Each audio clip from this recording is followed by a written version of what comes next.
Okay, well, let's start episode. I think I have it right this time. 214. I jumped ahead 300 episodes. I know last week we got a little glimpse into the future. It's not looking good, so enjoy things as they're happening now.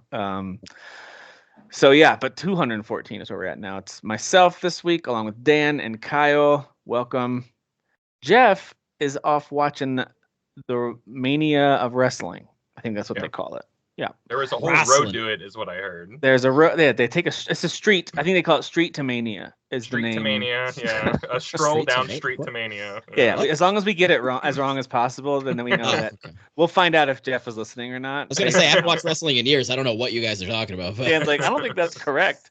I watched a little bit of it actually since it's streaming on Peacock. It is just as entertaining and ridiculous as ever.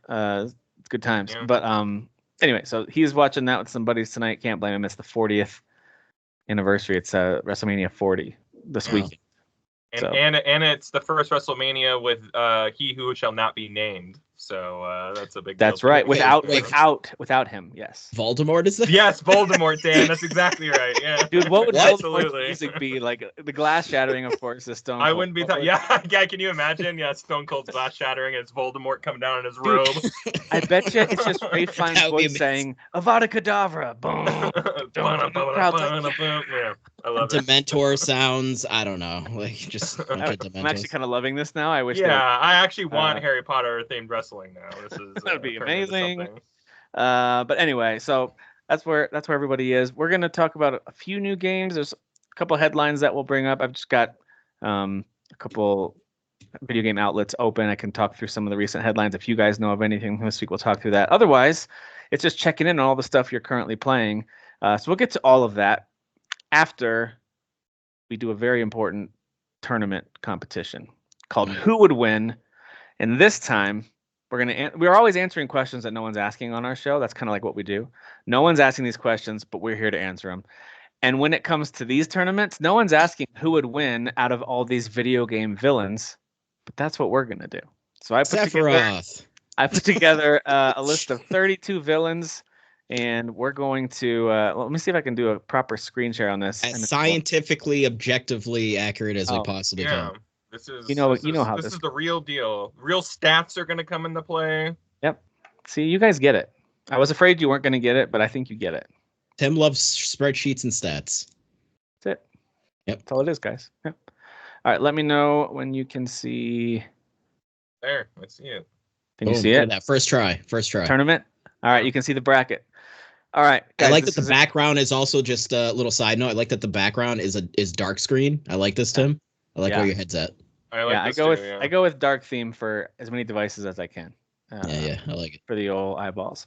All right, so this is the order is very random. I just did them alphabetically, and so the matchups. It's not based on my idea of who's more powerful. There wasn't a ranking system. It's all completely random, just based on their alphabetized name. That's how the seeding went. And so then it matched them up 1 through 32. So there's 32. I tried to make it more reasonable. In the past, we've done as many as like 60 or 70, and it's ridiculous, but it's fun, but it's ridiculous. I thought we'd stay a little more focused, if that's okay with you guys. Yeah, sure. Yeah.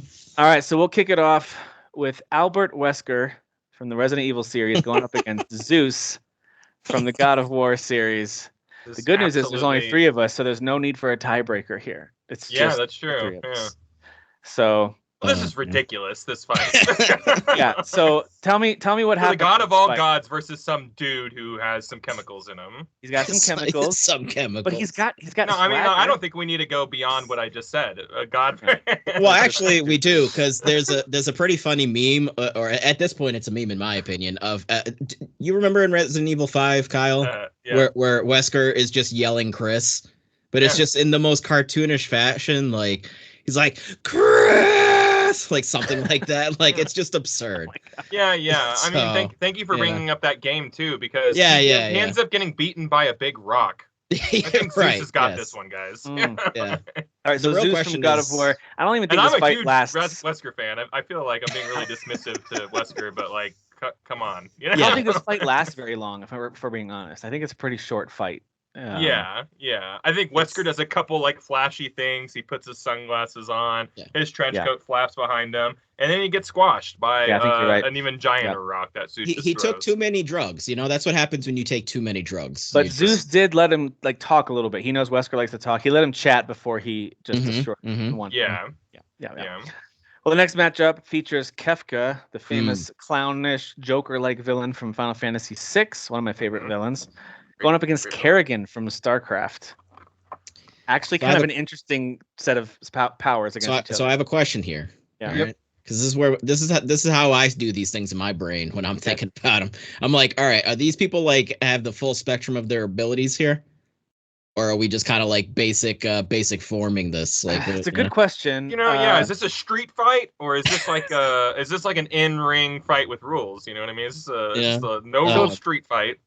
In the past, we've done 2 different rounds of this with heroes, and we try to make it as fair as possible. Sure. With villains, they're never fair. Like they never care if it's. I think it's like full powers for everyone, and if it's lopsided, too bad. Like that's how villains fight. In that case, spoiler alert for Final Fantasy VI, Kefka basically becomes God. So he wins. I mean, right? Yeah. But have you played StarCraft? Have God you seen versus Kerrigan? God going next round if we put Kefka through too. So. That's true. Kerrigan is no joke. As when it comes to powers. Right. Yeah, Tim, can you expand on Kerrigan? Because I don't know anything about StarCraft. So Kerrigan, what's her deal? So she, I mean, it's RTS, so it's a little tougher too. Yeah, she essentially becomes like this super powered. I wouldn't call her to the level of a god. So I do think she loses to Kefka, but she does get very powerful. I think she puts up a fight. I think Kefka is a little surprised and then does his cackle laugh that he does in Final Fantasy VI when they just write ha ha ha across the whole screen. Yes. I think she puts up a fight. She's got those like spider leg things. So I think she does a pretty good job trying to hold her own. But Kefka, he's got too many powers. He's drained the life out of too many espers, and he's too strong. He's too strong. Yeah. He goes God mode. I think Kefka takes the win. Which also, like, as we're saying this, though, then we're almost like, oh, okay, so now, like, everybody else loses against Kefka, but I mean, I guess we'll see what it is. No, we got to talk it out, We need to be as inconsistent as possible to keep it entertaining. Right, yeah. Sure. So here's That's why Dr. Wily's going to... Dr. Robotnik from Sonic going up against Ridley from Metroid. Any version. This is a really good matchup, I think. It's a Nintendo versus Sega classic clash. Yeah. Well, in that case, Nintendo wins always. Nintendo, right? Of course. That's true. Yeah, on paper, I think always win. Dr. Robotnik, I think he would have a plan. He'd have some kind of big, like mech to go up against Ridley. Yeah, well, how mech ran by like forest animals or whatever. I forget like what the lore is behind Sonic. Well, he's always kidnapping forest animals or something. He's always kidnapping animals, and that's the thing. Ridley doesn't care about what animals it kills, so I think Ridley destroys Robotnik's robot and all the animals contained within. And I don't think it's pretty. I think Ridley. Also, regardless of how many plans he's making, he never beats Sonic. So no, it's true. Yeah, he's got a pretty big L record. So I think Ridley takes this one. I think Ridley. She's like a freaking alien space dragon. So yeah. I think Ridley wins. How much cooler than that? All right, so now we got Dracula from the Castlevania series going up against Psycho Mantis from Metal Gear Solid. This is such a good fight. Especially since he asks about Castlevania. So I see you like Castlevania. I see you like Castlevania. Wow, the extra layer. Yeah, that's amazing. That's amazing. That's true. I think Psycho Mantis wins, and I won't expand on that. Okay, Psycho Mantis. Okay. I picked the mind games, right? No, I think Dracula's going to get confused by the tech that Psycho Mantis brings into this fight. I think Psycho Mantis. Yeah, I think they both can like read minds. I think Dracula can read minds, right? Like that's probably a thing that he can do. So like I don't think he's going to be wowed by that, Yeah, I mean, I don't know. I mean, would Dracula even want to suck Psycho Mantis's blood? There's probably something wrong with it. True. Yeah, he might have no desire. Like that might kind of take away his desire for the fight because there's nothing appealing about. Psycho Mantis. Yeah, and like Psycho Mantis could just get somebody else to do the job for him too. So like he could get like Kefka, to like do this fight for him or something like that. I'll tell you what. I think Psycho Mantis might make Dracula remember with his mind control abilities. He remember some of his childhood and when he was a human before he became. When his girlfriend died or something like that. And I think Dracula's going to be distracted and emotional, and then Psycho Mantis is going to just like throw things from around the room at him, and it's over. Curveball though. Psycho Mantis loses to a a soldier essentially. He loses. Yeah, but not any old One of the soldier. Hot Dan. soldier. One of the Dan? best. One of the Okay, can best. we- All right, so Dan, reel do you that want in to a give little bit? Dracula a vote? You think Dracula? Give Dracula? I was just throwing a curveball in there. Like he's basically a human. Like Snake is a human. He's just No, he's a hero. Okay. Wrong H word. humans are heroes sometimes. He's a hero. All right, we're gonna give him one vote just so it looks good. Sure. But Yeah, go pity with vote. this, Pity vote. I like it. Pace the All right. win. All right, Bowser going up against Shao Kahn from Mortal This is Kombat. funny. Wow. This is Yeah, funny. these I are like like this. two kings in their own respect. I like Yeah, this. they both have lots of spikes involved with their looks, Yeah. right? Yeah. A lot of spikes happening. True. Yeah. They They both rule empires, you know, like Sure. Bowser's got the Koopas and Shao Kahn's got Outworld. So Yep.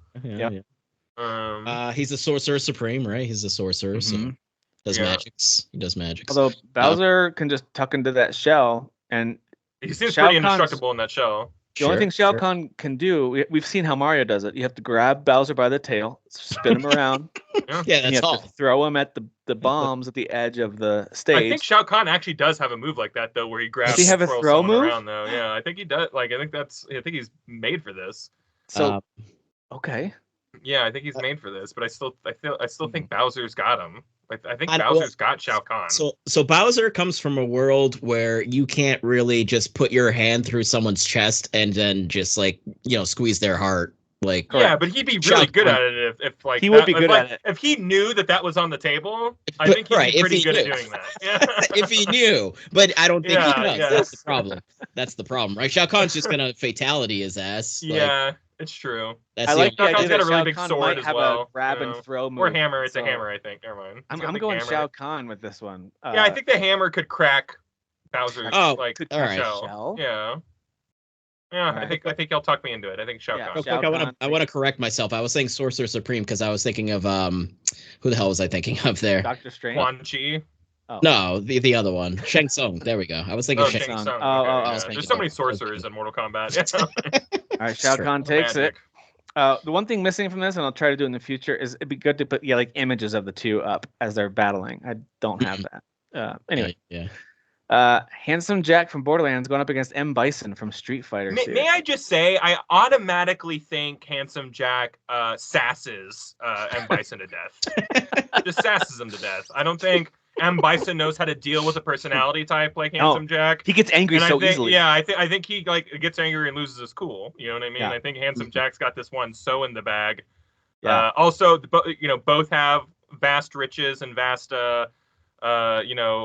access to things and troops and tech and stuff like Bison's that. like a dictator, right? Isn't he like just a dictator? Yeah, I think he runs his own. Isn't he like Dr. Doom? country? He runs like his own country or something like that. Pretty Yeah. I much. think so. Yep. Yeah. But I yeah, also I think as M Bison does his like 3 signature moves and then he's done and starts repeating them, Handsome Jack's gonna be like, "Wait, are those the only 3 moves you've got? Like seriously?" yeah. All right. Dude, I'm telling you, Handsome man. I think Jack he has sasses access to I like a think he million sasses his way guns. to a W here. Yeah, I think Handsome Jack. Yes, he sasses him and then destroys him with all of his bots and guns he has. Or like a billion guns, rather. I said a million. That's not nearly enough guns in It's Borderlands. Yeah, think of all the yeah, drops There's in those too many games. 2% variations, Dan, for there just to be a million. So. Yes. Dude, this is a big matchup early on. Darth God damn it. Malik versus Sephiroth from Final Wow. Fantasy VII. So I Oh. legit don't know who Darth Malik is. So I want to take you on a journey, Dan. Take me And for tell a you ride. all about Darth Malik. take me but, for a ride. but there's not enough time. Darth Yeah. Malik's pretty cool, man, but like Sephiroth's like I don't know. I Sephiroth's think, doing shit, dude. I Like, man, I he's- don't know, man. I might be eating my own here, but I think Sephiroth has this one like hands down. Like Darth Malik's pretty cool, but like really, where is he on the scale of like Sith? like Revan's cool. Like you are playing Revan, and he's a cooler Sith if that's the way you're playing, in that Got it. game. So it's like he's not even the coolest Sith in his own game, Okay, so a Very decent cool villain bad guy. character, very cool bad guy, but maybe not as powerful. Very cool bad guy, but yeah, I feel like he's not going to get remembered like Darth Bane, or something like that. Like someone, one of those mainstay. Yeah. Also, aside Sephiroth from, is the bad guy though. Like right, and like, aside from physical prowess, like Sephiroth's main thing is actually manipulation. Like he's manipulating. That's what you in circles. Like, oh, True. you think you just killed Sephiroth? Oh, it's actually just a hooded person, and then he comes up behind you and Masamune right through your chest. Yeah, so. I like is he even Coperial, during parts 1 and 2, or the first half of or 3/4 of the original game, like is he even in a Coperial form? Like, so I don't know if Darth Malik could even like put a land on him or anything like that. I think it's unanimous for Sephiroth. I'm with you. Yeah, but it's not like it's an easy fight. I think Sephiroth has to work for it. He has to. No, Darth Malik is gonna put him through the ringer. You know what I mean? Yeah. So. All right, GLaDOS from Portal going up against. I always said Magus from Chrono Trigger. I don't know how to say that, though. Yeah, I don't know if it's Magus or Magus, but but one of my favorite villains who sorry, spoiler alert for like almost 30-year-old game. He can join your team. You have the option to recruit him as well. So not only one of my favorite villains, one of my favorite characters you can also use after that because he's super powerful on your team. So he's a great character too. So I don't think this is super close. I think GLaDOS is hilarious, but Magus, however you pronounce it, he's got no time for jokes. Like Yeah, I mean, and GLaDOS is like a dumb little machine. Like, she's funny though. She'll sing him a song. Yeah, GLaDOS has to get him in a room. Like if he's not in a room of the trickery and whatever nonsense that GLaDOS puts people in, then you're right. You're right. Her main manipulation tactic is pie, and I don't think Magus gives a shit about pie. Like the birthday cake or whatever. Yeah, or the cake. That's what the cake is a lie. The pie is a lie. What world did I come from? Pie is a lie. Hey, that actually. The pie is a lie. That actually rhymes. It's better. Yeah. So Magus, I think, easily destroys her, and he's like, "What? What did you just make me fight?" Is what he's going to say after that. Alduin from Skyrim or Wario from the Super Mario games. I don't even know if Alduin's the best dragon on this list. You know what I mean? Oh. And I'm actually looking for any reason to bring Wario forward, even if it's lying to ourselves. And this just comes off as a proxy battle where we just push him forward, because he's got better lobbyists. Did you guys ever play Super Mario Land 2 on Game Boy where he's the villain? He's a pretty tough bad guy at the end, and a couple different times he have Wario. Yeah, it's been for I don't know if I have a memory of that. A long time ago. He farts, you know what I mean? Yeah, I was gonna ask Kyle. Those farts are noxious, Kyle, I was gonna ask if you remember if Alduin is weak against flatulence. I don't recall. Alduin is just weak in general. I mean, some dude who can shout really loud knocks him out of the air and kills him. So I don't know how like. Guys, we're gonna make Wario move ahead. I think he'll just bounce off anything Alduin throws at him. Yeah, and eventually just suffocates him with the farts. I think that mustache also gives him a +5 to whatever. So and then he goes wah, Yeah. And Wario throws like a motorcycle in Smash Brothers at you. Like it's he's true, and then it can fall to motorcycle. pieces, and he can just throw the pieces at you. Yeah. This guy's toast, man. Yeah. Wario moves ahead. Guys, we're being consistent and smart and using logic. These are all again just hard facts, hard data. Yep. And I'm sorry if the facts hurt your feelings, but I can't do anything about it. Jack of Blades from Fable up against Koten Khan from Ghost of Tsushima. What a who's who! All right, I love this. These are real deep cuts. Yeah. So Koten Khan, of course, is the big fella who knocks you off the bridge at the beginning of Ghost of Tsushima. Yeah, he's such a good bad guy. I wanted to kill him so bad. But also, I love the actor who plays him. I forget his name off the top of my head, but he was great in that role. Jack of Blades, though, pretty powerful. I don't even know who that is. How long has it been? Oh yeah, you didn't beat the first. Yeah, I didn't. You kind of started at 1 or 2 or something like that. Oh, I started the first one, but hadn't circled back around. Just just a mercenary versus just a warlord. You know what I mean? Sure. I think the warlord wins every time. I think Koten Khan, he can take too many hits and then deliver. He's got a horde of allies to help him. I think Koten Khan wins this one. Yeah. And that also sets us up for like 2 big fatties facing off in the next round. You know what I mean? So yeah. Oh, I love that. Yeah, that'll be good. Let's do that. Jack of Blades looks cool though. He does look really cool. He's a good enough bad guy for that game. Dominus Gall from Destiny 2 going up against Saren from Mass Effect. Some sci-fi villains facing. Saren is, now I'm not saying this makes him powerful, but he is one of my favorite bad guys in the history of bad guys. Great villain. Saren is pretty cool. I Saren is think very he's cool. so excellent as a bad guy. Great villain. He's so swarmy. Like just by every time you see him, he's like one step ahead of you, and he just has your ticket that entire game. I just absolutely love it. Yep, it's kind of like I don't know. It's like speed and precision from Saren up against just overwhelming. Like Dominus Gall kind of looks like one of the big. What are they called in Halo? Oh, this guy. Brute? Yeah. The big brutes. He's kind of like a gigantic brute, basically. Oh, but yeah, he's at the very beginning of he's the bad guy of like 2 proper. Yes, Destiny 2 of proper. the main line. Yeah, of 2. he's got a really cool character design. I do like him. And a major boss fight at the end. Pretty tough if you're. I know someone. It's easy to just go. Well, you can talk Saren into just shooting himself in it. So he's pretty weak-minded, and he's being controlled by somebody else. But he is like the greatest Spectre to ever live, and like Spectres in Mass Effect are like Spec Ops.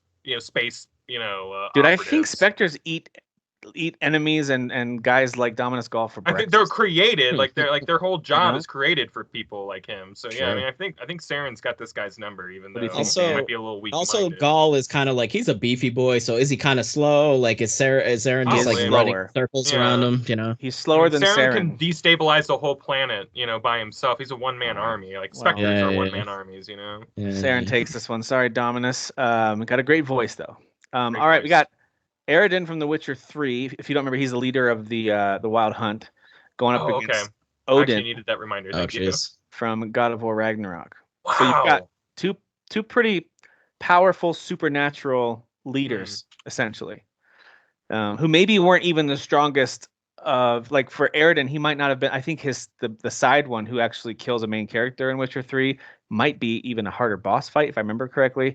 But Aridin is the leader, so he's like the final guy you face off against. And same with Odin. He might not be as straight up powerful, but he's manipulative, he's sneaky, he uses his strength. And he's a god. Well, Aridin kind of is too. Yeah. Okay. In the Witcher 3 lore. Yeah, I can remember. Yeah, but I do think, so they're both a little bit wily. I just think Odin has the one up when it comes to his ability to be tricky. And he's very tricksy. He's a trickster. Yeah, I think there's a more complex brain with Odin, I think. Whereas Aridin, they're like Spectre riders from the, other world or whatever, I don't know if his god powers are matched with someone like Odin's. Plus, Odin's got all the other gods. When it comes down to it, when he faces off with Geralt, for example, it is kind of like a fantasy sword and board, but with some magic fight. And then you can defeat him. So ultimately, he can be defeated. By mortals, and Odin, I think, has him on the mental side, and I think he might even have him on the overall just power side, just because he's a god. Yeah. So I think we give it to Odin. What do you think, Dan? Yeah, I'm on board with it. I'm on board. Especially this version of Odin from Ragnarok. I like this. I liked his. At first, I was skeptical, but I was so won over by how they. Yeah. The more like you saw of him, I was like, oh, I'm really glad they went this route with him. This is hilarious. Andros from Star Fox, who's like the big gorilla face in space that you find, going up against Sweet Tooth from Twisted Metal. I don't know how they fight. I'm not sure what. Yeah, I was gonna say that. I think that the second this arena is set, like Sweet Tooth is dead because you fight Andros in space every time. Dude, his ice cream truck turns into a spaceship. It's fine. Okay, fine. Yeah, we'll just say I like he's this, got Dan. that. Yeah, that's good. Okay, so he can his truck becomes a space ice. It's a ice cream shuttle. Yeah, ice cream shuttle. Okay. I gotta be honest, man. Andros has giant, enormous weak points that glow on his hands. It's so look at me, it's very. He's inviting defeat. I don't know. Sweet You Tooth know is gonna what be you're supposed all to do over in that situation. Whereas, I don't know how you take down Sweet Tooth. There's no discernible weak point. He's just kind of a force of nature. And he's got all the weaponry, right? I mean, much like Andros classically gets beat by vehicles. It's true. You're right. All of his weaknesses are being exposed. I think Sweet Tooth, if he has the ice cream shuttle, and I think he takes him. I think he takes. Yeah. I'd say if it has an ice cream shuttle, he takes this. So we're gonna say yes, he does, and he also Sony, you're welcome for the idea of Twisted Metal in space. You're welcome. Twisted Metal in space. You own it all, pal. Yeah. Guys, you know who built that for him was Tony Stark. He's part of the MCU. Sure. Don't worry about it. It's fine. Yeah, absolutely. All right, so we got Harbinger from the Halo games going up against King K. Rool. from Donkey Kong Country. I'm such a bad Halo fan. Like I'm even looking at a picture of Harbinger and I'm like, I don't know if I remember this character at all. I think that was Harbinger's in terrifying name. Wasn't that in Halo 3? Was she the main villain? I don't know. The only thing I can think of is Harbinger from Mass Effect 2. Like that's what that name brings to mind. Oh, okay. Or maybe it's Mass Effect 3. I don't know. Whatever Harbinger. I think it was 2. Might have even been 1. Anyway, I played them all so quickly back to back. Yeah, I'm actually when I did the campaigns. Gonna start like playing them again just because I don't know. As you can see, I don't really remember. Harbinger the story, can kind of like teleport around. Is it that guy? All right. Is that fellow right there? With the Harbinger? Big-headed alien thing. Wait, did you put it in chat? Yeah. I can't view it because I'm looking at the.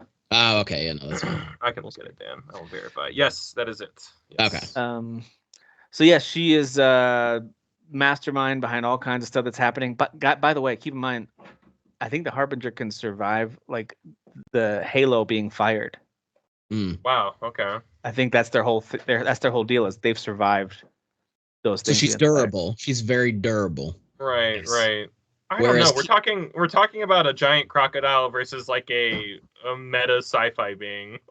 Yeah, a giant crocodile that gets its ass whooped by monkeys. But you can't jump on his head willy-nilly, guys. You know, he'll laugh at you. Excuse me. Yeah, right. Remember, he'll laugh at you when you do that. Okay. Yeah. I think Harbinger makes a fool. Right. No, absolutely. Again, he's defeated by monkeys. Like he's clearly not that great. Like, I can't believe I don't remember this character at all. It's crazy to me. Yeah, and Halo fans are like probably screaming like you're all describing it wrong. You know what? I don't care. Yeah, that's good. That's good. I don't remember it well enough to tell you exactly which games. I just know that the Harbinger is a major villain. I wanted to say it was 3, but maybe I'm misremembering. Anyway, this is a game we need. 3 is the one I remember the least. You know, if I had to think of.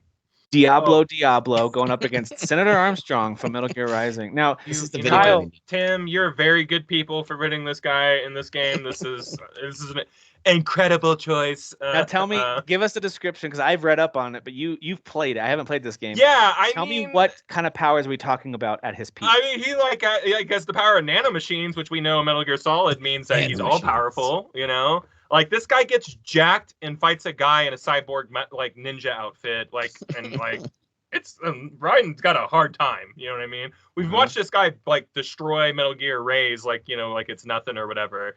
But like a guy in like a suit with his like shirt like about to bust because he's so buff, really gives him a run for his money here. Sure. Diablo, what is he? Just a fallen angel?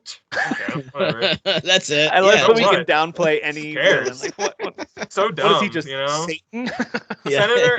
Was he just the evil personified? Yeah. The ruler of all of hell. Like no big deal. I mean, obviously, a senator with nanomachines wins every single time. I mean, I don't know why. 100%. I'm gonna let Dan be the tiebreaker. I'll give Diablo the vote. Kyle give Senator Armstrong the vote. Dan, please do not feel need to be silly. You can. Here's the thing. So if we're gonna bring this into real life, the government is the ultimate evil. So really. They're the strongest evil and they win. Manifested evil versus real evil. And they scoff at the idea of a bad guy in a Christian worldview. Like, what? Satan? Okay. Yeah. Right. Yeah. Well, this is a politician who's willing to get his hands dirty too. You know what I mean? Yeah, he is. Like, he's rolling his sleeves up, working for the people. You know? Yeah. Sorry, Diablo. You got beat by a guy in a Italian suit. So. All right, we got Ganondorf going up against Melania from Elden Ring. Oof. This is the last first round matchup. Now, keep in mind, Ganondorf across all the games can look and feel very different. I'm thinking more like the most recent one, Tears of the Kingdom, where he's like, big Handsome? Daddy Ganondorf. Yeah. Oh, okay. Yeah. Oh, okay. Yeah. Daddy Dorf. Daddy Ganondorf. Yeah. Daddy Dorf going up against. I would love for his muscular arms just to pick me up and take me away.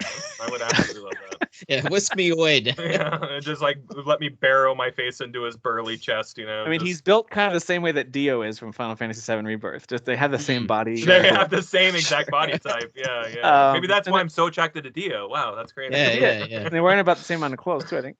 But Melania, of course, not only is she super powerful, and she's basically rotting away. Like her whole lore is that like the scarlet rot is eating away at her. That's why she doesn't have an arm. That's why her body's all scarred up.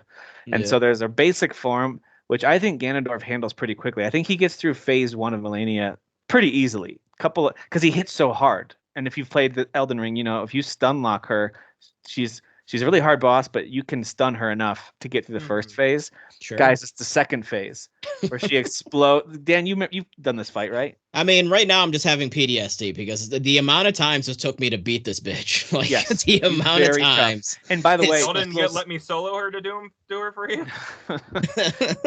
He's the- always waiting there, guys. Come on. a little self brag. My first playthrough, I of course used the mimic tier. I brought in basically a copy of myself Sure. that AI was controlling, and it probably still took me a dozen tries, and I finally beat her.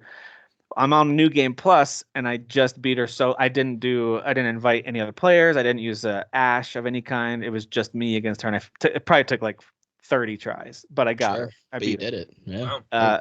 Second phase is so tough because she becomes super aggressive, and I do wonder how Ganondorf would handle that. Like when she really gets and she starts doing all the Scarlet Rot flower stuff. I don't know. Yeah. I don't know. I mean, it also depends if Ganon's transforming, right? Because he's Ganon and then he Hey, takes. if she gets to he can turn transform, into so does pig he. Ganon, You know? Sure.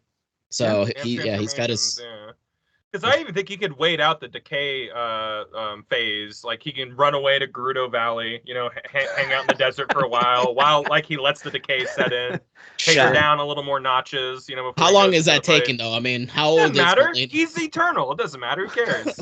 He's fought So, every I actually generation of think- Link and Zelda. Yeah. I think Melania loses the first round, and I think then she demolishes Ganondorf in the second round, but she doesn't realize he also has a second phase, and I think he Damn, dude. destroys her because she I have this, doesn't like, have good defense. I think This back and forth in my head is like, what an epic battle. Yeah. I think Ganondorf wins this one. This could have been a good final fight. Also, using Smash Brothers rules, like Ganon is a beefy boy. He is like 2-3 hits, like good hits with Ganon and Smash, and you're out of the ring. Like I think Ganondorf takes it, but it's a good match. Melania did a good job because she's so freaking annoying as a boss to play again. She's unbearable.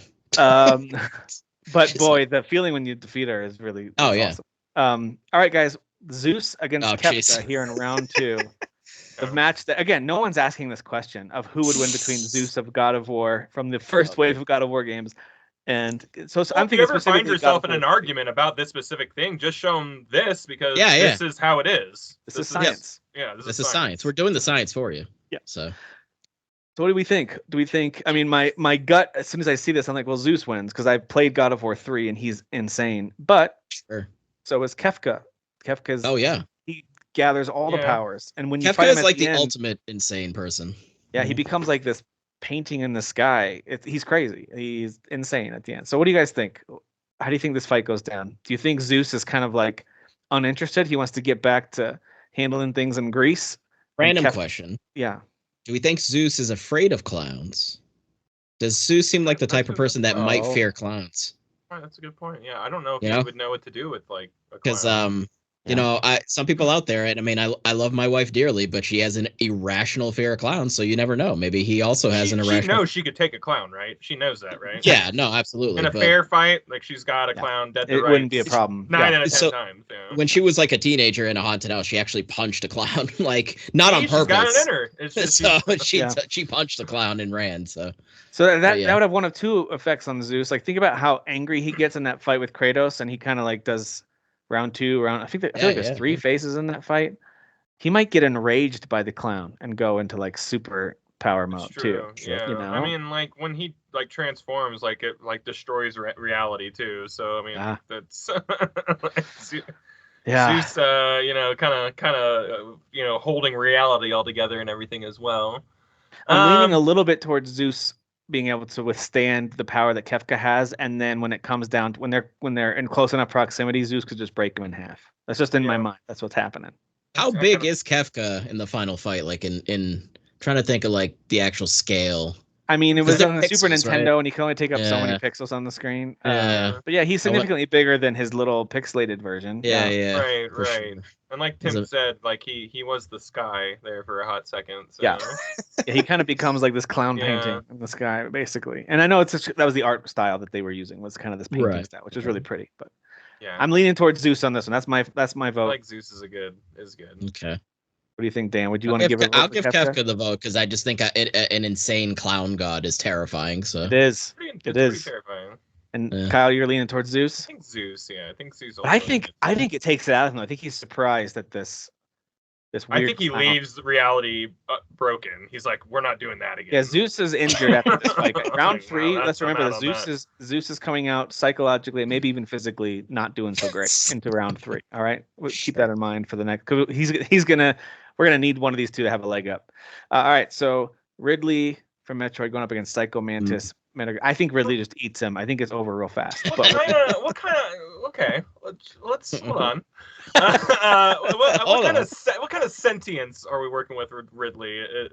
I forget. Like what? Like is there a Good smarts question. or is this I don't like think she's talking. I don't think she's talking. Yeah, she's just kind of like a dragon, right? She's just like a beast. She's just a feral beast, I think right? Psycho Mantis' ability to like control minds like just warps this beast's mind all day because it's just a dumb peanut brain. Acting on pure instinct. But maybe the Psycho Mantis' powers only works for humans. I don't know. We didn't really dive too much into it before. Yeah, we haven't established that. We have to establish it now as we go. Does Ridley have the speed element? Is Ridley fast enough where she's darting around, flying around Psycho Mantis? Ridley isn't really known necessarily for super speed, although I'm sure there's some versions of Ridley where she moves pretty quick, but not necessarily like teleportation style. Sure. You know. Do you think if she got hit by a bust of Hideo Kojima's head in statue form, levitating towards her in a very fast fashion? I don't think she would care. Well? I don't think it would. I don't think it would do anything. Think about the heaviest stuff that Samus is throwing at Ridley. Ridley just keeps coming. Yeah, it's true. If he can take energy blasts, she could probably take a Kojima bust. And hey, dragons, typically speaking, in most lore, are pretty smart. It's so true. I don't know I don't remember any versions of Metroid where she is. I forget if Ridley had machinations. You know what I mean? Yeah. Like, was she like? Good question. Was there a plan or? I mean, Ridley's like. Was Ridley just there to like fuck shit up? I can't. Yeah, it's a good question. If you know Metroid series, like you're like, oh, what's one of the main? It's Ridley. You're thinking of Ridley as like a monster or a boss thing, and like I'm pretty sure it's usually framed as like it's a terrifying moment when Ridley shows up. You're like, oh shit, right. I'm dealing. With I think Ridley pushes Samus to the edge every time they encounter each other, and I think Samus would have no problem with Psycho Mantis. Now I realize that's different, the matchup difference. No, I think you're right. Samus has the armor, Psycho Mantis, he's got a frail, tiny little body, I feel like he can't take a head-on hit from anything like that. I do think Psycho Mantis confuses Ridley and survives for a while, but I think eventually she gains her composure, and all it takes is one or two chomps within range. And I think, one for sure. One swipe at Psycho Mantis. I think I'm giving the vote to Ridley. I think you're right. I think Ridley's got to win this one. Yeah. All right, Dan, you going Ridley? Yeah, I think it makes sense. Plus, Psycho Mantis isn't the final boss. He's just one of the most iconic bosses of any game. It's true. Yeah. Most unique for sure. Here we go in round 2. Shao Kahn against Handsome Jack. So guns versus fireballs and giant hammer and I don't know. I mean, I feel like guns ice Shao Kahn. I think Shao Kahn's still he's like a mortal being still. You know what I mean? I think laser beams hurt him for sure. I think Handsome Jack makes fun of his costume. Guys, look up Shao Kahn. Yeah, look at what are you wearing? A diaper? What is this? Yeah, I think he makes fun of his costume and 1,000%. Yeah. Oh, you got a skull on your head? Oh. I can't remember if Shao Kahn could teleport. Can he teleport? I can't remember. Yeah, can't he teleport behind? No, I'm not sure either. I can't remember if that's one of his moves. Even if he can teleport, it's gonna be like, well, you're still ugly after you moved. You know what I mean? Like he's still gonna make fun of him. Right? Yeah. And that's not gonna work on every opponent, but I think Shao Kahn, if I remember correctly, maybe. I'm thinking of a different enemy, maybe, but I feel like Shao Kahn isn't the most smart of all. No, Shao Kahn, like you can get under his skin pretty easily, Kind of like M. Bison, It's very similar. Handsome Jack has no problem with the fighting game villains. You know what I mean? Like he takes care of M. Bison, Shao Kahn. I think he's gonna have a hard time in the next round, but I think for these first two, I think he wins. I think Handsome Jack beats Shao Kahn. That's my vote. I think so too. Dan, what do you think? I mean, I'll throw Shao Kahn a vote because I just think he's so brutal. Like, yeah, he has to get close. If he gets close, it's done. Handsome Jack is done, right? Yeah. But what do you think, Kyle? No, I think it's Handsome Jack. I think what Shao Kahn, like he lost. He lost. And there's too many traps, too many guns. It just doesn't go well. This Jack guy is making he's gonna go really like Shao Kahn really needs to fight next to like a spike pit. Like if he isn't, There goes half of his power. Well, I think, I hate this. I think as Sephiroth and Magus face off, two of the most iconic Square villains ever created. I do think that Magus has some really powerful, I forget the name of it. It's like this dark magic that he does. Sure. And he's got some great spells. But I think Sephiroth lives in dark magic. I don't think most of I think Magus's powers are kind of made a little bit inert by Sephiroth. And to be fair, maybe some of Sephiroth's, maybe that goes both ways. But so now I'm thinking like Scythe, the Magus Scythe against Sephiroth Katana, and I think Sephiroth has the edge with the weapon. That's just my. The Scythe is definitely like he's twirling that thing around like real swiftly, it's scary. Yeah. But the Masamune is, that thing's like 20 feet long at this point. Oh, yeah. Dan, you just reminded me. You guys have both played Chrono Trigger, right? Yes. The famous blade that defeats Magus back in the day is the Masamune that Frog uses. There you go. Yeah. So it's kind of his destiny to lose. It's already part of his demise. 1, 2, 3, done. No more discussion. Sorry, Magus. Sephiroth moves on. Magus. Sorry, Mag. Sorry, the Masamune beats you every time. Yeah. All right, so now we've got Wario against Koten Khan, Ghost of Tsushima. Now, guys, I'm just going to float this out there. Do we force them both to do a sumo wrestling style bout? Yeah. Or it could be like we go into phases again where like the first match is a joust, so Wario's got his motorcycle, Khan has his horse, but then they sumo match afterwards, and then round 3 is farting for sure. It's a fart contest. Who can stay awake the longest in a small enclosed space? Yeah. Also, I don't think we're forcing them to do anything. They're sumo wrestling on their own accord. Everyone's actually like, what are you guys doing? They're like, we want to do this. Yeah. Yeah, absolutely. Put your clothes back on. No. Yeah. No, the third round is a sake contest. See who can hold in the most sake. So it's actually not like a fisticuffs to the death. It's a drinking contest to see. Doesn't Koten Khan win that one? I don't know. I don't know if Wario has alcohol in his world. That's going to be new to him. Yeah, maybe his body can't even metabolize it, Yeah. Sure. Yeah, it actually makes him fart so much he knocks himself out. You know what I mean? Yeah, right. I'm not using this brand. Yeah. I think Koten Khan would defeat Wario in any of the scenarios. Yeah. Also, can I just say, Kublai human, Wario cartoon. That's another one. That's another one. The power of being a cartoon. It might, I don't know. Give me one vote, Wario, if y'all are going to vote for Wario. Dan, you get Koten Khan, Dan? Yeah. He's gonna use what I don't remember what weapon Koten Khan has, a sword or something, but right. And I actually don't think either of them part of their official canon lore involves farting, but I liked that we introduced it. Right. And really leaned into it. I think that was good that we did that. Yeah, no, absolutely. Saren against Odin. Ooh. Saren from Mass Effect and Odin, the God of War Ragnarok version. Sci-fi versus fantasy. Interesting. Yeah. I don't have a strong opinion yet. Either one of you feel strongly one way or the other? I really feel like if anyone could kill a god, it's probably Saren. Interesting. I think he's got what it takes for sure. Even though he does get manipulated by the first god-like being he sees like immediately. I was gonna say, aren't the Reapers like controlling him pretty much? Kinda, yeah. And they're kind of godlike, or at least they're exterminators. I feel like Odin wouldn't have too much trouble doing the same. Yeah, but Saren snuck in there all sneaky, like you know what I mean. But any of his mortal weapons, they couldn't kill. They couldn't kill. But you know what would happen? Saren thinks he's convinced some underling of Odin's to sneak him in there, and they're sneaking up behind Odin, and then Odin disappears, and the underling was Odin the whole time, and he stabs Saren. That's exactly how it goes. Yeah, that's how it goes. And Saren dies. Yeah. Damn, dude. Yeah. We should write stories. These are really good. We should write stories. We're all right, such good video gamer writers. We're the best. It's actually better than some video game stories we played. Okay, so we've got Sweet Tooth up against Harbinger from the Halo games.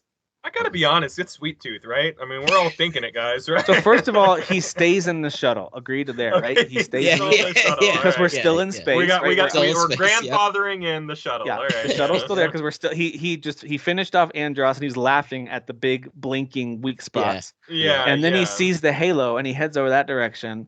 And there's the Harbinger. It's not an easy fight. I think Harbinger can warp around much more quickly and is not flashing. Here's where to hit me, right? Yeah. Not happening. Smaller target. Much smaller target. That being said, Sweet Tooth specializes in hitting fast-moving targets while he's on. Does he not? It's true. I feel like I don't know who's gonna win, but I feel like he would definitely do some damage to Harbinger. I mean, he's got guns on that thing. He's shooting rockets at the out of that thing. Like, I think he drops the Eiffel Tower on Harbinger like immediately. You know what I mean? You know, he's got. Remember, guys, like there are levolutions. You know, in the Twisted Metal universe. So you know, I think that he uses some of that stuff against Harbinger as well. Teleport into the Eiffel Tower that's falling down. He's getting acclimated to space combat, right? Yeah, because he's got the ice cream shuttle. So he's just getting better and better. You know. With each bout, he's getting better and better. Is anyone else picturing this as like an old school NASA shuttle with like an ice cream opening on the side of it? Like, and Sweet Tooth is like classic, like clown, like bobble, like on top of that shuttle. You know? Yeah. It looks so stupid, and I love it. I think Sweet Tooth wins, you guys. I think he's starting to get a real feel for this. I don't even think it's a joke. I just think he just wins. Absolutely. I think he wins that fight. Dan, what do you think? Yeah. The clown guy. Yeah, Sweet Tooth takes it. Some clowns got to make it through, Tim. Some clowns have to make it to the next round. We should have fixed the whole fight to be Kefka versus... the clown battle at the end. You're right. We should have. We're not thinking far ahead. You can tell by our conversation. Senator Armstrong going up against Ganondorf. Do I really need to convince y'all that Senator Armstrong is obviously sweeping up Ganondorf? It doesn't even like a big buff guy versus big buff guy, but also he has the power of the free world behind him. You know what I mean? True. The power of the free world. And nanomachines. Of the free world. Nanomachines. He's got the voters behind him. He's got the Constitution. He's got the voters. He's got everything behind him. What does Ganondorf have, you know? I don't know. Ganondorf, he flimsily holds dominion over Hyrule every once in a while. He does keep losing to Elf on a Shelf. You know what I'm saying? Like he keeps losing. Wow. We're going to call Or sometimes a Hylian with elf ears for some reason. Whatever that. Yeah, he's not one of them, but he kind of is, though. He's a unique flower amongst his own race, though. He's the only male in every hundreds of years or whatever. So, you know, he is a special specimen. So I think it's a strong case for Senator Armstrong. I do think, as we saw in the last game, Ganondorf can just grab an arm or a Master Sword and melt it, basically, is kind of what we saw. Yeah. So I do melting his arms.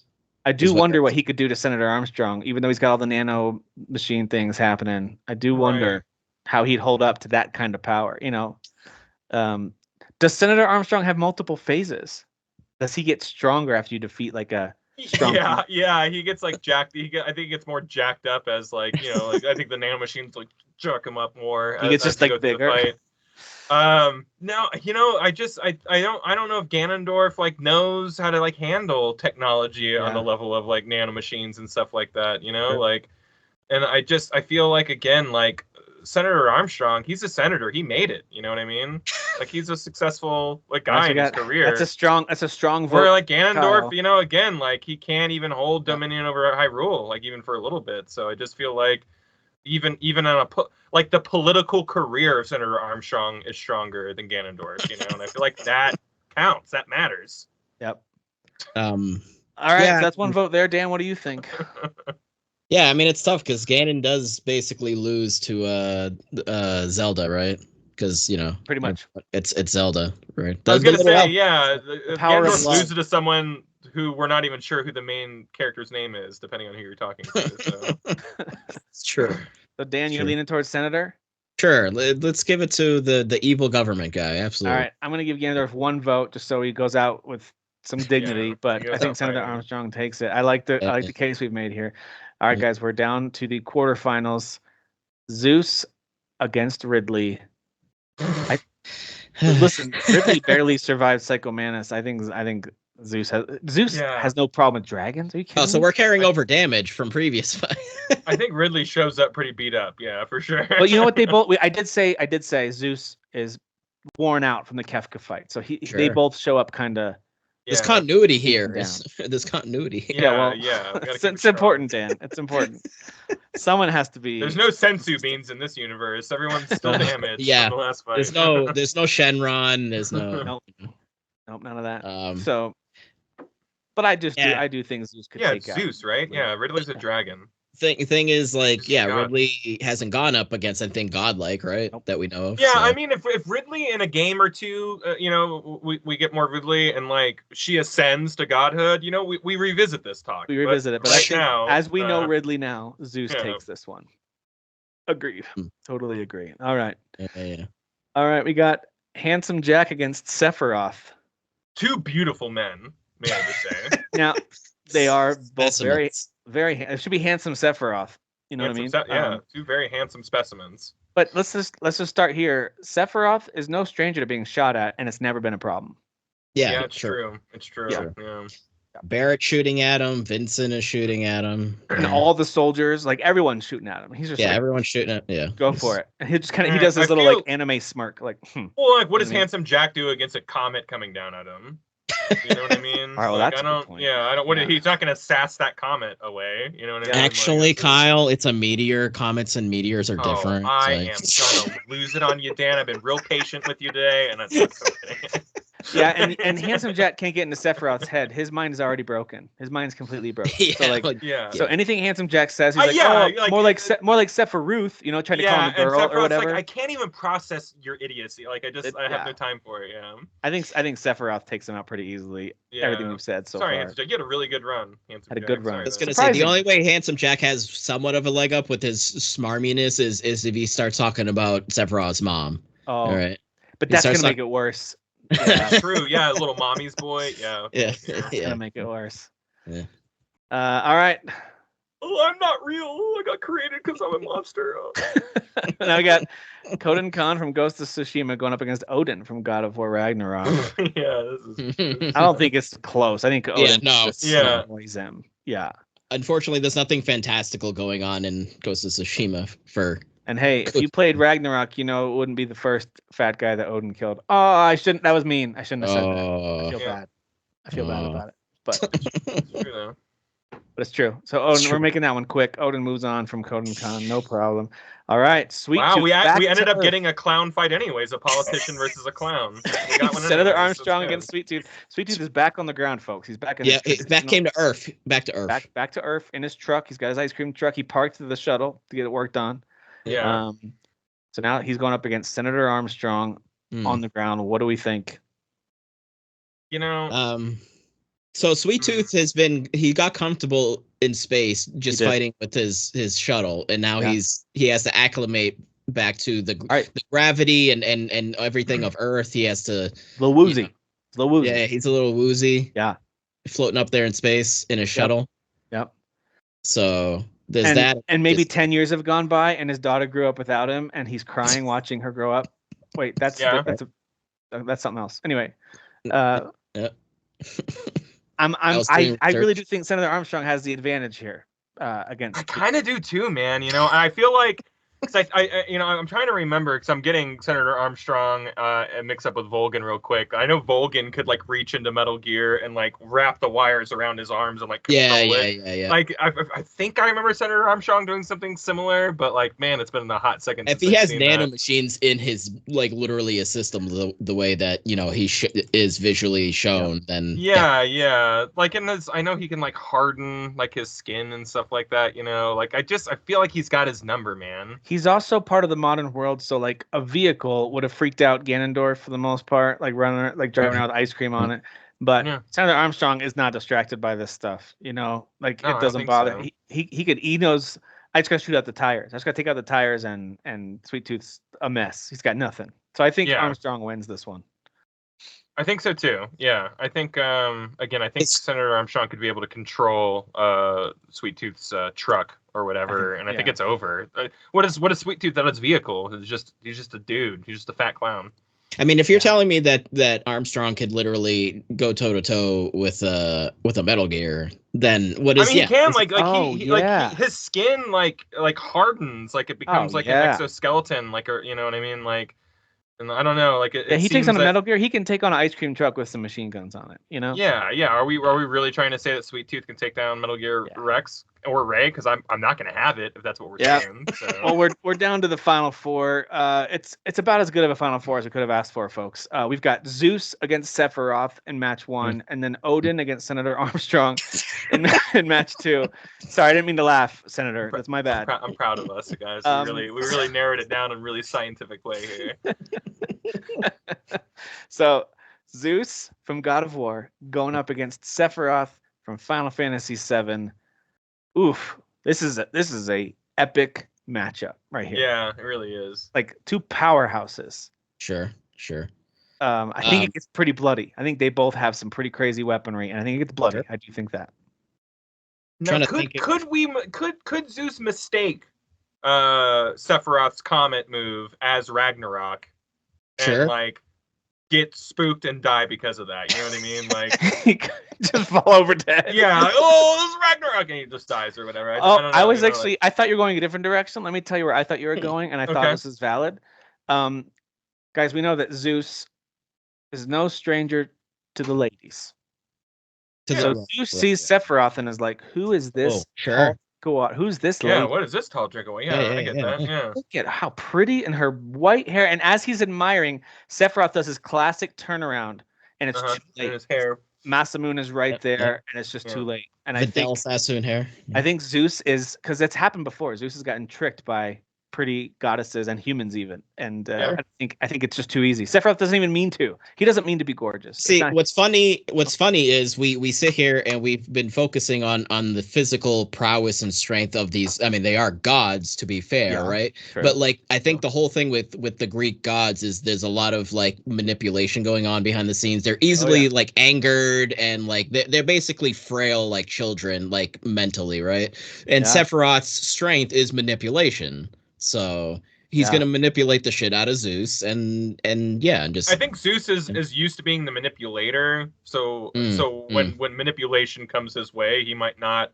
He's not ready for it. Yeah, he might be caught off guard a little bit. Guys, I think Sephiroth takes down Zeus in all day. Floor. Yeah.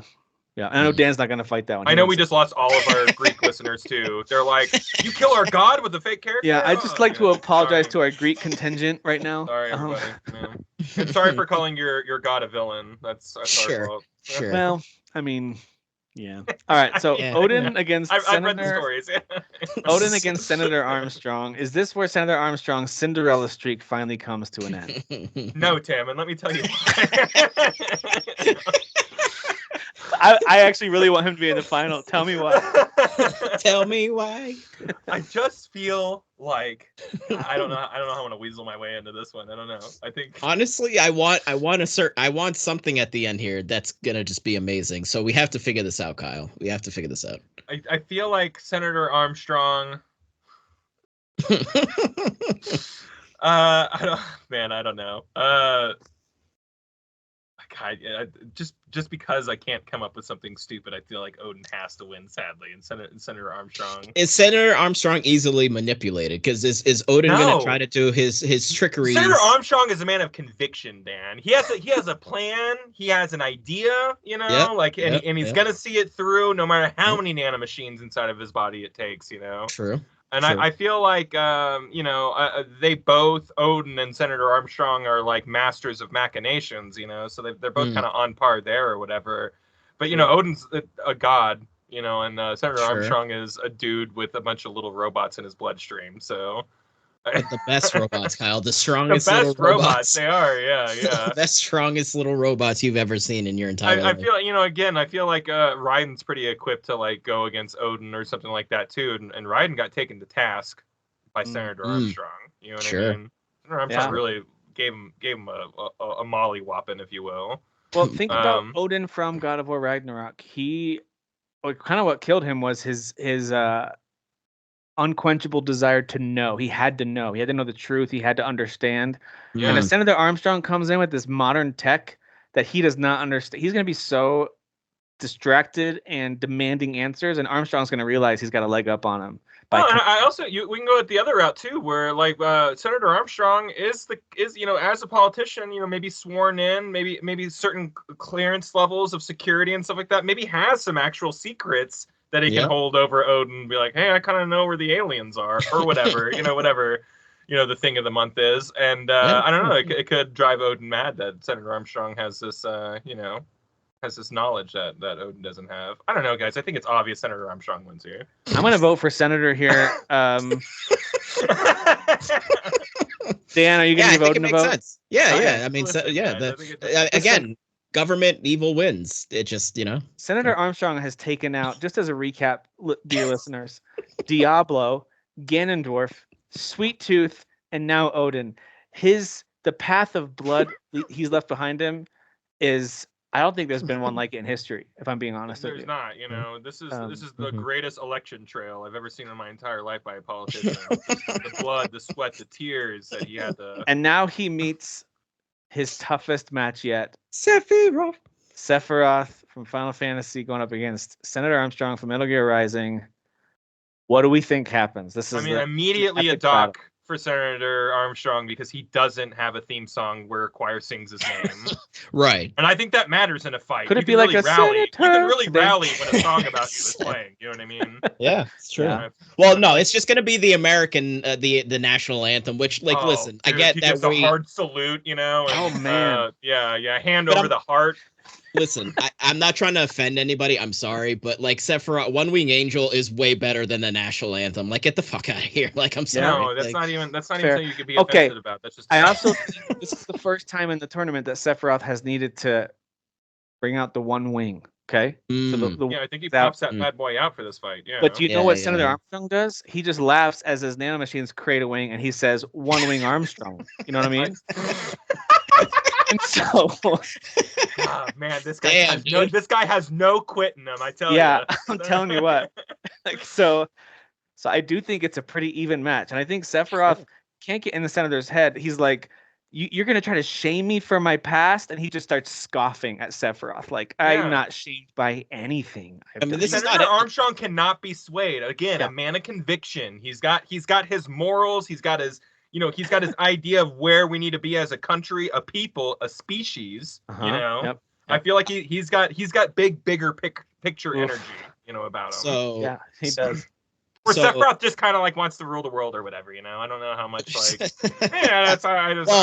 I'm mad because I'm not who I thought I was. And, he wants to eviscerate the world while riding on cleanse it with fire. Been there. Fiery rock hurling space. Yep.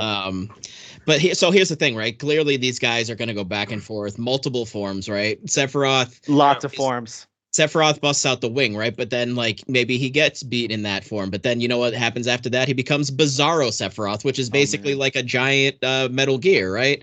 So then there's back and forth there. But Senator Armstrong goes crazier and crazier as he activates the nanomachines in him too. So they're both kind of a crescendo of craziness, for both of them. But where does it end, Kyle? Do you know where does it end? Do you want to know where it ends? It ends with Sephiroth's final form, which is Safer Sephiroth, where he's literally like an angel that has wings for feet, and he does a move that literally is minutes long of just this thing hurling through space. It goes past all the planets, even Pluto. Shout out to Pluto, you're still a planet to me. And it lands on Earth and just explodes. And he's hurling a giant meteor through the galaxy. Towards Earth. So true. Yeah, that is happening. Yeah. And the other thing is Senator Armstrong still wants an Earth and a country, especially to rule over, to be in charge of. Sephiroth doesn't care if it's all dead. No. And hear me out here. I feel like the live stream, propels that meteor back Sephiroth wise or whatever. And I feel like we have a live stream in this fight here. Nano machines. He can use the nano machines to push that comet back out into the world, because we don't know how nano machines work. They can work in any. They're the answer for everything. I've played those games. They're the answer for everything. Yeah, there he does are have an unknowns answer. here. There's a way to use that technology to shoo that comet back out into space. So I just don't think that's the Trump move that we think it is. But there's that, but it's also combined with the element of this senator, right, wants to do whatever he wants to do, senator things, manipulate the country, whatever, just the things that people normal regular senator stuff like killing serving gods the people. and but Sephiroth is gonna manipulation. He can make him think he's doing what he's doing, but he's in fact not doing it. That's the thing. He can make you think you're doing something, but and you're not actually. Politicians king manipulators, Senator Armstrong probably comes from a school of manipulation. Sure. But there's realistic manipulation, and then there's fantastical manipulation. Which both of these fall into the latter, for sure. Yeah, this is all nonsense, really. This is all utter nonsense. Yeah, but I feel like in the end, I still just trust the fact that Sephiroth is going to find an opening. With all this back and forth, here comes the angel song. He'll get a second chance. Here comes maybe Armstrong beats him the first time, but on in the reboot, in the reboot or the Rebirth series, he comes back and beats him. That's true. I feel like there's going to be an opening, and Sephiroth is all of a sudden going to be nose to nose with Armstrong, and Masamune's going to be like right through him. And it's too much. Well, again, he doesn't even need a Masamune. He's safe for Sephiroth. He's in his final form, just floating there with all of his wings. But maybe that's his secret. Maybe as they keep going up and up and up, Sephiroth goes back to his basic form and just gets right up close. But Raiden uses a sword, and that sword does not penetrate Armstrong at all. And this is again. Yeah, he's got that that steel nanomachine that goes over his body or whatever, it's Is there a way to self-inflict yourself with these nanomachines, Kyle? I don't know, but we've seen nanomachines infect other people via Vox dye and stuff like that. So what if these nanomachines get into Sephiroth's bloodstream and just screw them all up? You know what I mean? Well, it's a crazy world out there, nanomachines. This is also if we're even talking about the real Sephiroth, because it might not even really be the main Sephiroth. Yeah, that's true. It might not even. It might be just another. I think because of the element of him getting infinite chances, Sephiroth has to win, right? Senator Armstrong is but a man at the end of the day who gets his one shot, mom spaghetti, and then dies because Sephiroth doesn't get. But I think Senator has him the first 8 times. Oh yeah. Oh so yeah. On that 9th cycle, Sephiroth comes. So I think it's fair to give Senator Armstrong at least 1 vote. Okay. But I do think I'm leaning Sephiroth barely. I think he gets him in the end. Yeah, but I think it is close. It is. I mean, we picked the best 2 teams, the best 2 representatives. Yeah, 100%. Now, I got to be honest. As I looked at this tournament before it began, I did not picture these as the final 2. That's not where my brain went. Neither, yeah. I will say thank you for not bringing Dutch in because he would have won because he always has a plan. So thanks for not bringing Dutch Vanderbilt in. So yeah, and he would call every opponent Arthur with his long drawn out way of saying Arthur. Awesome. No, listen, he would have lost immediately because all you'd have to do is just throw money at him and he'd have a heart attack. He would be like, "Oh shit, that's a lot of money." Where's the money? That is he so would just true. have a heart attack. He'd be, "This is so much money." Man, well, that was not only important work that we did there, but I think it was healing. I think a lot of people needed that, especially after finishing Rebirth. Thank you guys. Thank you for that. You're welcome. Sephiroth wins. He wins. Yeah. All right. Well, that was good. We now know who would win if all the villains in video games faced off. It is Sephiroth, but it's not an easy path for him. Okay, there were a couple matchups maybe were easier. But it got tough. That a politician ended up being his biggest foil. That's pretty fun. I mean, got them all tripped up. Now we know it's an election year, so his powers are increased during election years. We forgot about that. We can't dang it! We can't go back. Yeah. Stat increase. His stats all went up by 10%. He's buffed all year. Everything's buffed. The polls are increasing his stats. I mean, it's so funny. That's a move that he said at the bottom. It says the poll buff, and he's just like, "Oh, I'm up by 10 points." God damn it. Yeah, I'm glad we didn't think of that. That might have been it for Sephiroth. Thankfully, no one reminded Senator Armstrong what year it was. Yeah, it's true. All right. Well, listen, I don't think there was a whole lot of new games out this past week to highlight, unless I'm totally forgetting something. When I looked, let me double check the list here. I have no idea. I didn't see anything major that was worth highlighting. Let's see. We've had Biomorph, which, by the way, there'll be a just a short Let's Play of the opening of that game. I think it's out on our channel now, actually. Came out this past week. So if you want to see what that's all about, I played the opening of it. It's a fun little side-scrolling game where you can take the form of monsters that you kill. It's very much like you are a little alien who can punch. And I think you can shoot, too, if I remember correctly. It's been a few weeks since I played the opening of it. But then you can take the form of certain creatures that you kill. Now you can walk over spikes, or you can whatever. You can navigate the environment, or fight, or bust walls, those kinds of things. So, yeah, it's fine. It's a decent little game. I like the art style of it. It's not one that I would say is a must buy, but if you like side-scrolling action adventure, minor Metroidvania type vibes, then yeah, give it a look. Biomorph is out. That's all I see on the Wikipedia list. Let me see what's on my list here. Oh, there's a game called Quit Today. I don't know anything about it. It's just a hilarious title for a game called Quit Today, in all caps. That's not me putting it in all caps. It's in all caps. Can I? Can I, please? Sons of Valhalla is a side-scrolling Viking game, which should be a lot of fun, but I played the demo and it's not. And I just don't think it doesn't control super well. It's not great. So that sucks. Yeah, you can skip that one. There's been a couple of those Viking games that look promising, and when you play them, they're like, this isn't quite it. Over the last couple of years, there's been a couple of those. Shame. Okay, there's a game called Buckshot Roulette that's out that has really good reviews. It's like $2. It really truly looks like you're just betting whether or not it's like it's like Russian roulette, where you have a shotgun and you're either going to survive or you're going to die when you pull the trigger. And you make money every time you live. I think that's the vibe of it. It kind of looks like what was that card game that's real like dirty looking? You know what I'm talking about? Where it's like, Inscription. It looks like Inscription. Oh, okay. I like the look of that game.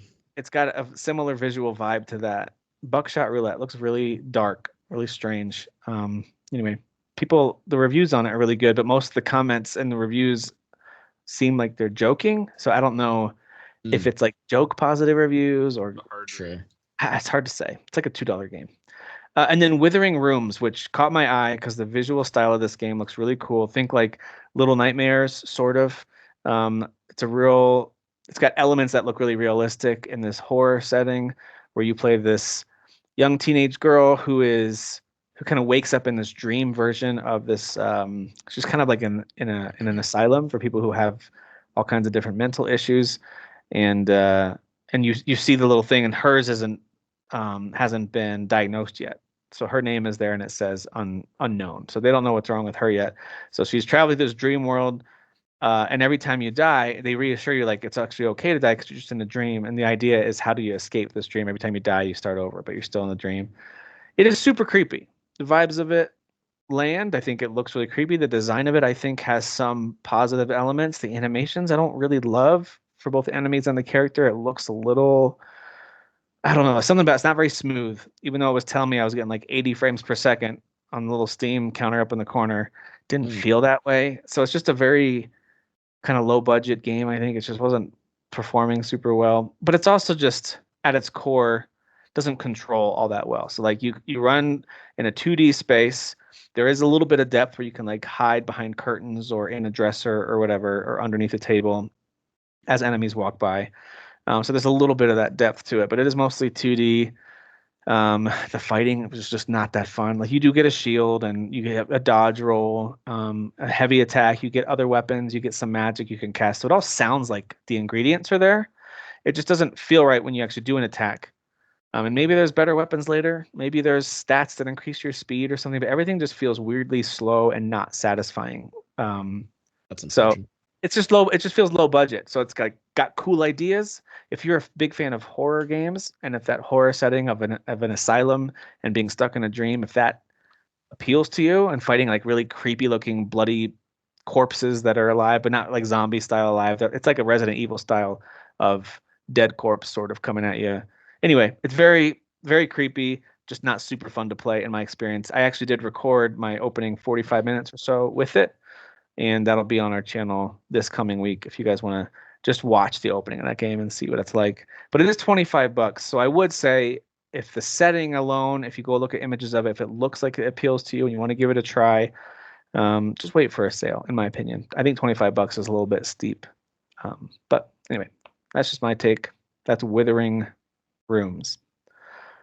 That's it as far as new games. Unless I'm forgetting something, there's usually something surprising that pops up that I kind of missed. And I was looking through like the Steam store and the eShop, and I didn't see much.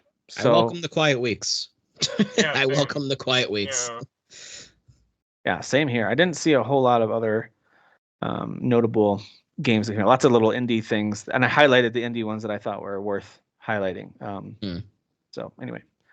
So that's all I've got for new stuff. It is WrestleMania weekend, and there is a new documentary about Bray Wyatt, who passed away from heart complications after he had a really serious bout of COVID that left him with those heart complications.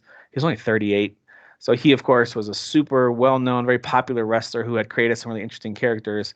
There's a documentary about him on Peacock that's out now. So as far as TV goes, I think if you're a wrestling fan at all, give that a watch. I've heard nothing but good things, and I plan on seeing it too. There's another good show that just started on Apple this week called Sugar, and it stars Colin Farrell, and it is a detective noir throwback show, but like modern day, and It is very good. The first 2 episodes were incredible. Highly recommend that one. So, I watched a really bad movie on purpose. Okay. I gotta find the title of it. So some friends of mine and I, we gather once every several months or so to watch bad movies together and to make fun of them. Let me see if I can find the only known actress in it is Mira Sorvino. She's the only one that I recognized from it. You remember her? Sounds familiar. We looked it up before we watched it too. We're like, where have you seen her from? Apparently she won an Oscar for a supporting actress role in the 90s for something. But I gotta tell you, that skill set didn't seem to have carried over into her later years. It's really okay. It's just called The Islands. So it is a faith-based film, and it does a really poor job of even doing that. Like I've seen some pretty cringy faith-based films, but I'm at least like, all right, I see what message they were trying to get across, even though it was not well done. That's usually my experience with faith-based films. As someone of faith who likes the message, but usually, like I would say 99% of the time, there might be a few exceptions. I'm like, nope, that didn't do a good job. This is one of the worst ones. It's called The Islands. It's awful. It's really, really bad. The acting is horrible. The set pieces are bad. The sound is really bad. Like whoever did the Foley for the footsteps, like thought we need really loud crunching with every step they take, right? Like, yeah, make sure it's loud enough to interrupt the dialogue. Make sure you do that. Like it's everything about it is real bad. So, but that made for a fun watch with friends, having drinks, eating food, having a good laugh, making each other laugh. So there you go. That's all that matters. Always a good time. It's fun to watch a bad movie sometimes, as long as everyone's on the same page with making fun of whatever it is. So and doing it at home is fine. If you're in the theater yapping away, then you're an asshole. So don't be an asshole. I agree. Yeah, the person who recommended it for us of our friend group actually was asked to write a review on it. So she was writing movie reviews, and so she went to review it and was in a screening at a theater with people who were like, it was introduced as like, this movie changed my life, and there were tears and like, so she watches it and she said she just sat in silence and like, she was like, this can't be a real movie. Like, there's no way this is the right one. And it ended and everyone's like clapping and this is amazing. And she's like, I feel like I don't belong. And what, like, I don't know if this is like just the director's family. Like, so anyway. That's weird. Yeah, it was bad. It was bad. All right. As far as news goes, some of the stuff that jumped out at me, and you guys feel free to highlight some things too. But some of the exciting stuff, let's go positive first before if we want to shift negative, we can. There's a new look for Star Wars Outlaws that's supposed to hit next week. That's pretty exciting. Yeah. When is that happening? Is that like on Monday that they're doing that? I think. April 9th. The 9th. Okay, so that's on Tuesday. Did they say how long it's going to be? Or 40 minutes? No, I don't know. I think it's just going to be a trailer. Yeah. It's just a trailer. Okay. Yeah. Okay. So expect a couple of minutes. So we already got a pretty good deep dive on this when they announced it, right? They did a lot of like they showed us a nice. Said this is going to be more of a story trailer, which I don't. I felt like I don't. Which is fine. I just I feel like we kind of know the story already, but yeah. Maybe they'll introduce some more characters or some settings or stuff like that. I'm pumped, man. This game's gonna be so cool. Like, I can't wait. Yeah. I liked what I've seen so far for sure. We just haven't had, like, I know everyone doesn't, has their opinions on, like, open world Ubisoft games or whatever. Star Wars has never had that type of game done before. So it's like, give me towers, give me frivolous things to do, like, that are, like, too many things, like, I don't care. Like, we haven't had that flavor of Star Wars yet. Let's go ahead and do that. That's Dan with Final Fantasy VII. He's like, I don't care. Give me all the things. Give me. Yeah, like same. I mean, like Final Fantasy. Last week I said otherwise, but yeah, you did. Right. That's true. Similar vibes though. Yeah. That's pretty cool. Also, if this turns out to be true, there's some reports saying that for the Microsoft annual showcase that they'll do during the Summer Games Fest week, like they've been doing, the new E3, they're reportedly going to show Gears and Call of Duty reveals of some kind. So the Call of Duty one we expect. Right, they'll talk about the upcoming version. It's like their Madden, Call of Duty 2024, and then. But could we get a Gears of War 6? Do you think? Yeah, I feel like Gears were like years past an announcement. You know what I mean? I feel like we should have gotten an announcement a long time ago. Yeah. So I feel like we're beyond due for something with Gears. Yep. So yeah, I think it's 6. I don't think it's a spinoff. I think that'd be weird. Yeah. Well, I mean, not to obviously nothing specific, and I don't remember specific about 5 at the end, but like there's more to be done. Like it's not just like, oh, everything's cool again, and like the end, like there's more. So I think they need to, like, then they have their own trilogy, right? So then they kind of bookend it with their own thing. Which I played them the most recent because I finally got the Xbox, and then I played them all back to back, and I don't know if it is a hot take. I still feel the same way. I think 4 and 5 are better than the first 3. So I think people like 4 and 5 a lot. If I'm not mistaken. I think they're really great. I think a lot of people have nostalgia for the first 3. Sure, and I understand that. It makes sense. I think 4 and 5 are. It's hard to make an objective case that they're not better games. They're just more modern. Their systems are smoother. They still do the cool Gears of War stuff while adding to them. There's a little more nuance to the stories and stuff like that too, and the characters, I think, in the later ones. Yeah. Whereas I feel like the first 3 were made by the Zack Snyder of video game developers. Oh, but I forgot. There's a main female character, so it's woke. It can't be good. My bad. That's my fault. Yeah. I'm sorry. Yeah, no, I retract everything I just said. My bad, guys. That's so stupid. If you didn't hear the sarcasm, that was in my heart as I said it. Everybody, I was being sarcastic. What would you guys think about this? And right now it's just one platform talking about doing this, but it'd be interesting if other TVs and other services wanted to do this. So Roku is trying to patent this ability to display ads when consoles that are connected to its TVs are paused. So think about this. If you have a Roku TV, and so if you're not familiar with this, like you'll have a TV manufacturer and they'll usually have like it might be Amazon, it might be Roku. There's a lot of services where you've got all your smart TV. So there's the Roku smart TVs. And they're trying to patent this thing where if you've got a PS5 plugged into it and you hit pause for a while, kind of like if you're watching Netflix and don't do anything for a while, or a few other services will do this, they'll put up a little like image of something else you could watch. They'll kind of just cycle through ads on your TV. They want to do this while your game is paused. No. Dan says no. Get the fuck out. Like, get your dumb no, go away. Enough. I think that's too much, man. It's way too much. Yeah, that's like way I'm too willing much. to I'm willing to deal with ads when I'm watching live TV. That's part of it, right? I get it.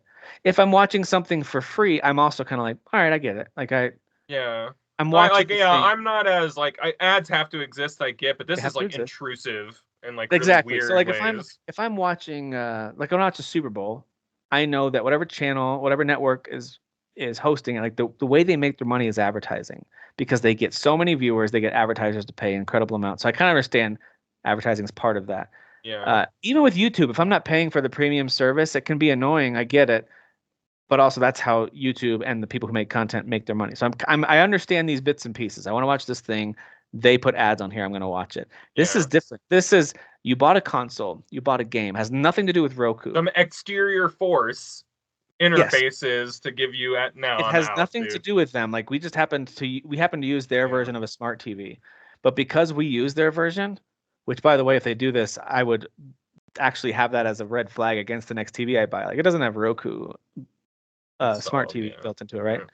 I mean, because that is, I feel like it's so intrusive. I mean, incredibly intrusive. Yeah. I have is it TCL? I have the TCL, and it has the Roku built in, and I get annoyed literally just with the dumb ad. Like when you're on just the home screen and you're cycling through whatever the apps or clicking to Amazon does PlayStation. that too. There's on the corner a box of like some dumb thing, like like not even just movies that we would be. It's like there'll just be some random like little kid like YouTube show, and I'm like, what the hell are you like? Get that out of here! I don't want this here. Like even that just annoys me. So like that's and like I've been rabbit holing down, learning all about audio and compression and stuff like that, all on TVs and stuff, and like Roku sucks when it comes to like audio and everything like that, and external using like home entertainment speakers, and like just it's just a shitty service, you know what I mean? Like, you know, like and I'm not an Apple guy, but like Apple TV or like the little Apple stick or whatever, like that is like leaps and bounds better than what the Roku does in terms of like clarity of sound and picture and stuff like that when using their applications. So it's like, so it's just like, so you're the Walmart of, you know, like like windowing and mirroring, you know, stuff. And like, I don't want you being annoying. Like you're already a not good service. I don't want you being more annoying on top of that. Like that's crazy. And I have a Roku Ultra stick or whatever that like I stream all my apps through and stuff like that. And like, it is troublesome and weird, and you know, it works for the most part most of the times, but like there's some clarity issues that come from it as well. So no, this is another knock against it now intrusive ads, like I don't know, I might be out on this whole entire thing. It's like one of those things where they're trying to patent it, so it might not even happen, but a lot of times when a company's moving to patent the feature, even if they don't get the patent, that's a feature they want. They're looking for ways to make more money, and which I get. I can't fault them, you know what I mean? It's capitalism, baby. Yeah, it's just I don't know. I don't have the solution. I don't, but I just think most ads need to not exist. Like I'm sorry, but we've gone so long, our generation specifically, where like our brains like block ads. Like we don't even process ads properly, you know, which is why like you see the marketing industry switching to like, you'll notice the trailers before trailers, where there's a trailer of the trailer before the trailer starts, because they need to get you in that first 5 seconds before we're programmed to hit skip ad, click off, zone out while the ad is playing and stuff like that. Like ads, like we're Fort Knox, like to ads, you know, our whole generation. And it's funny because below us too. We say ads, but like in my head, I'm 37 years old. Like I think commercials, right? Like classic commercials. Yeah. And like if I'm over my mom's and she has I think she has like YouTube TV or something, and like there'll be commercials, and like it'll just be the randomest, dumbest things, and it plays the same commercial. I'm like, stop selling me this toothpaste. All right. I don't need you to tell me I need I'm gonna buy whatever toothpaste I want. Thank you. Yeah, you think 37 years in you're gonna switch up your brand suddenly? You know? Right. Like I just in general, for me, I don't like if I go to the store. Are you guys familiar with the chain of body product store Lush? Are you familiar with Lush at all? They're around. They've been around for a while. My wife would buy stuff from them, but they're like way too expensive nowadays. And whenever you go in that store, it smells amazing, but they are so unbelievably intrusive and in your face. And I'm hard out the second that happens. I'm like, leave me the hell alone. And it's the same with commercials. I think that's just why in me, like my blood starts boiling. I'm like, stop selling me something. Like I know what I want, and if I don't, I do the research. Like I don't know. I'm an old man about it, I guess. Cranky old man, but you know. Well, that being said, if you want to put Pepsi machines in the back, like in the back of your shots or in video games, stuff like that, and that pays the bills, I really don't care. Like in-game advertisements or in like movie or TV, those almost never bother me. I just don't care. I'm like, yeah, get your money. I don't care. It's expensive to make these things. If it fits within that world, but don't stop. Matter. Don't like hard stop, fade to black, and go.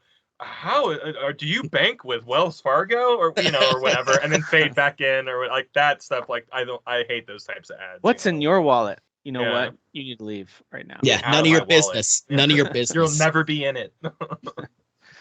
All right. So if you don't have Epic Games on your PC, I recommend you get it. We talk about this every once in a while, but they have a free game every week, sometimes two. This week you can get Thief, as well as the Outer Worlds Space Your Choice Edition for free on Outer Epic. Worlds rocks. One of the greatest games of the last 10 years. So grab Outer Worlds for free, or Thief. Thief's another game that I understand it's like a swimming in sevens game according to most people, but I've never played it, and I've always wanted to like dive in and play it. Kind of feel the same way. But anyway, all right. So Saber Interactive CEO has been quoted as saying, "The Coder remake is alive and well."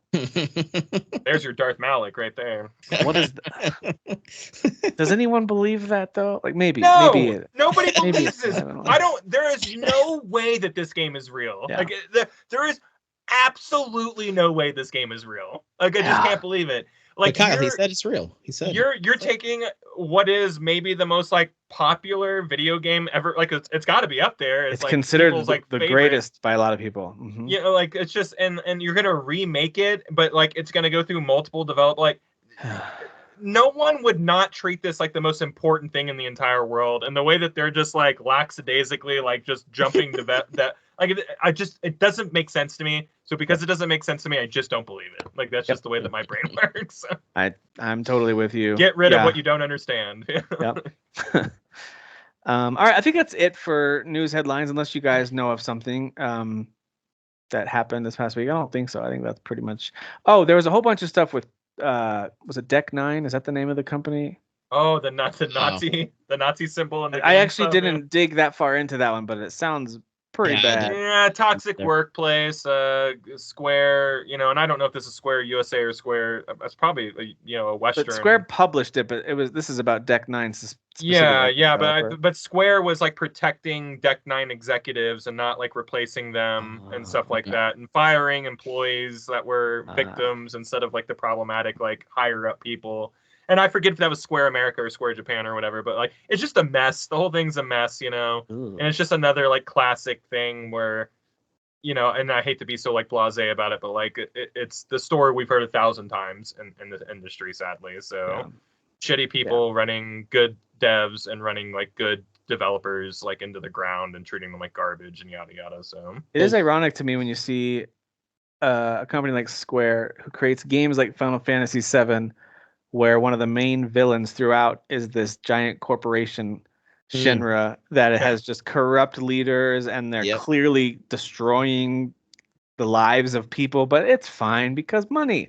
And yet they're also kind of doing it. It's just funny that they've created that, but also sometimes maybe behave that way. Particular CEO, that was like riding the NFT, wiener, he's gone. So, but they still are doing. I mean, they're a corporation. Yeah. At the end of the day, it's like money. Still gotta clean it up. Yeah. Yeah. But what was the deal with like the Nazi? There was apparently like crazy. There was it was coded into the game, and they take it out, and it comes back in. It's like someone keeps on putting it in, and I don't know all the specifics and stuff like that. This part was just worded weird to me and stuff like that. But like. Yeah, like then when they brought it up to their supervisors, like they were kind of like laughing about it, like that's kind of funny. And that's like again, like this is I don't y'all play Life is Strange. It's usually like LGBT relationships and just very like Nazi symbolism just doesn't belong. Yeah, it's a weird combo, right? Of experience, and the fact that like someone either maliciously or via a joke keeps on putting it in there and no one does anything about it. It just made a lot of people there working at at that studio uncomfortable and stuff like that, on top of the other allegations and stuff like that. So yeah, that's super weird. That's super weird. Not cool. No. Is it Deck 9 or it's not Tech 9? It's Deck 9. It's Deck 9. Deck 9. Yeah. Okay. Yeah, not cool, guys. Not cool. But anyway, I did like that game. Like I was. Anyway, whatever. I like the Strange game was really good. Yeah. People in charge need to stop being douchebags. All right, stop being just terrible human beings. Like just stop. Should be in like one of those fortune cookies. You know what I mean? Just stop being. It opens it up. Stop being a douchebag. Oh, okay. Oh wow. Oh, here. Wait, what are my lottery numbers? Interesting. Exactly. Oh, interesting. All right. Well, I do want to spend some time catching up. Of course, we'll do spoiler free. I think as a group, we're all going to finish Final Fantasy VII Rebirth, hopefully within a reasonable amount of time, and we will do a deep dive into the story. We'll do spoilers. We'll talk about all of it. And hopefully any of you who listen regularly will have had time as well to finish it or get far enough in it that you don't mind some of the spoiler stuff. But anyway, we'll do that. We're not there yet. I know Dan has finished it. Kyle is really close to the end. Knocking on the door, yeah. I think Jeff has been stuck at chapter 12 for a while because he's social and stuff and has a life, whatever. What a jerk. I just finished chapter 9 this weekend and I'm diving into chapter 10. So I'm, a good chunk through it. I realize there's a lot ahead of me still, but a good chunk through it. So yeah, we're making good progress, but without spoiling any of it, we won't go into that tonight. But any updated thoughts on it? Or Dan, do you want to share any kind of like spoiler-free thoughts on the game wrapping up? Jeez, where to begin, Tim? I don't know. Sephiroth is the best villain. We know that he's the best. It all started villain. When a star exploded and the universe was created. No, I'm just kidding. Oh, here we go. And millions of years into Tyson, chill out. So yeah, I mean, it's another just things are. I mean, this is a middle game of what we know is going to be a trilogy. So obviously, the end of this game isn't like, all right, we win, everything is great in the end, So obviously, there has to be. Can I say that I feel like they did, and I haven't beat it, so I don't know if this is going to hold true for me. But like, they did do a really good job of making these feel like this was a part of the story, and this is like there's a major shift at the end. Like obviously at the end of the first game, they leave Midgard and all the stuff that happened in Midgard happened there. So it kind of felt like a chapter ended. You know what I mean? Yeah. And I have a feeling this is probably going to feel the same way. So like they kind of do feel like three. I don't want to say separate stories, but separate parts of the story. Yeah, it's interesting because like with remake, you can something broke. We're having like 65-mile-per-hour winds here, so yeah, he and I both are. All right, well, fingers crossed you guys don't lose power or anything. Because we had the crazy winds yesterday. Yeah, they kicked up earlier today, and we're gonna have until noon tomorrow. And we had a like. I tossed it your way, so you're. Yeah, thanks. Yeah, no problem. But like with what's interesting with remake and that all being in Midgar, I think it was a nice bookend. Because it's all contained within Midgar, so it makes sense. Yeah. And then the end of remake is like, oh shit, like wacky things are happening because they just have to have it be that way instead of just you're climbing down a rope and you leave Midgar. Like that's just dumb. So yeah, this one is like different because it's like you're out in the world. Yeah, and that they keep going, but it has to end. It just has to end at some point somehow. So yeah, well, and I feel, and this is not a spoiler. Everyone knows that this game ends like at the Forgotten Temple or whatever. I forget what it's called or whatever. City of the Ancients. City of the Ancients or whatever. And like it feels to me that like you're approaching an end game. You know what I mean? Like things just kind of feel conclusionary and yada yada or whatever. Again, I haven't beaten the game yet or whatever. But I feel like they just did a really good job of, again, like making a satisfying story arc without obviously being able to tell the entire thing. Obviously, there's an overarching story here, but like we're getting nice little arcs that feel like they have their own beginning, middle, and end. Yeah, and it actually does make sense. I don't know if people were just being like negative before we knew how many parts it was going to be. I don't know if it was coming from that place or just people just weren't sure of like, oh man, like with how they're doing this, like how many games is this going to be? Like 6 games? I think people had bad Telltale vibes. You know what I mean? Where it's like, how many episodes are going to be? Like I feel like the very first game when it was announced, it came out in an era where we were all getting this episodic broken up content, and we're all like, we're getting screwed, guys. Ugh. Yeah. We were all very angsty weirdos back then, but like obviously it worked out really well, in my opinion. Well, it makes sense because so you have remake, which like you're stretching out what was originally like a 2 to 4 hour, depending on how slowly. If Jackson can do it with The Hobbit, then Square can do it with this is way better than the Hobbit. The Midgard section. Yeah, that's very true. But like it makes sense because where this ends is the end of disc 1 of the original. And then obviously picking up from the beginning of disc 2 to the end of disc 2, like disc 3 of Final Fantasy VII is really just like the data of like, oh, you're going to the last dungeon and then there's all the side content you haven't done yet and just explore the world. Like disc 3 isn't like, oh, there's like 20-30 hours of story. Like you're at the end game. So it actually works out that this being a trilogy of games, like it kind of does align with what was originally there, which is cool. So I agree. Big time.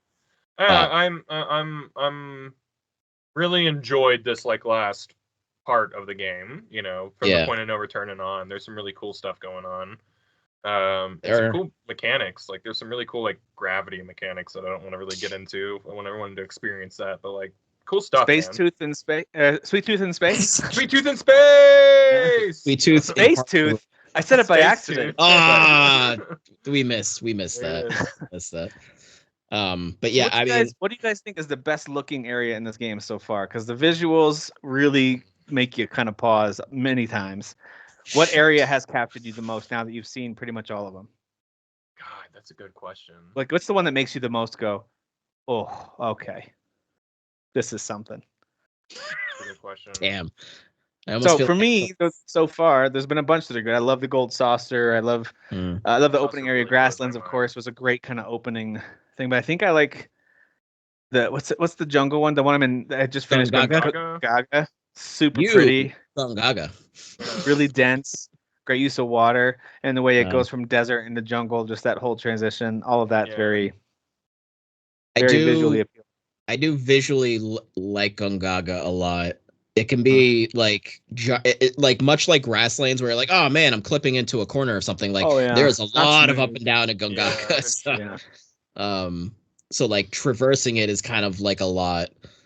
I think maybe Gongaga because I just wasn't expecting like it to be that much. It's so lush. It's like so pretty. That's what I mean. Like how stretched like that in the original game, like it's just green and then there's like the little like spot that you walk into and then there's like a couple of screens and it's Gongaga. Like, you know what I mean? But they stretched it out into this whole thing of like this whole actual area on its own and you're like, "Oh my god, this is insane." Like holy shit.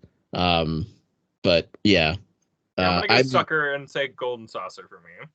I think that they nailed Space Vegas like to a T, or Space Disneyland Vegas. Yeah. So there's like a mix of a whole bunch of stuff, and they have the whole Luigi's Mansion vibe at the hotel. So cool! Dude, I love that hotel. So good. The haunted hotel is so great, man. But I also just love that when like you look out the window, like that's the space game. Like you see the ships flying and stuff like that, and the fireworks, and it's just very gaudy. Like the whole thing is very. And it's supposed to be, yeah. Like when they're excited to go, and I'm excited with them. They're like, "Yay, Golden Saucer!" I'm like, "Yay, let's do it. We're going to Disneyland." Yeah. And it really leans into it. It's like, let's make this. It's very spectacular. Yeah, and I even like the dumb like. I know they're loading screens. I'm not stupid, but I like the dumb like moving platforms. Dude. They're like those are fun. Those are fun. The way you actually move on those feels it's like you're moonwalking a little bit. Yeah. Like it feels interesting. Like I don't think I've ever experienced that movement in a game like that. Like it's just something like I don't know. It's wild. I don't know. It's interesting. Cool. Yeah. No. It's so visually, a lot of it I find to be very very appealing. I think.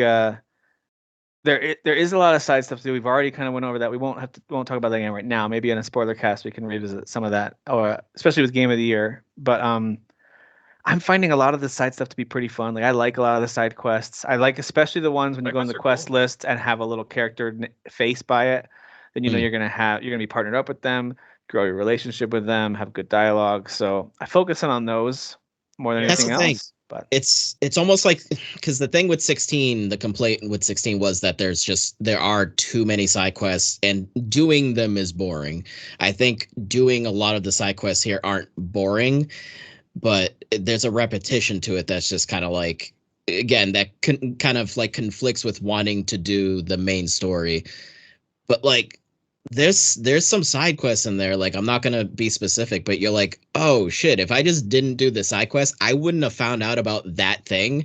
And that thing, in my opinion, maybe not intertwined important with the story, like, but it's important. You're like, oh, I just learned that about this, and that's like crazy because I didn't know that.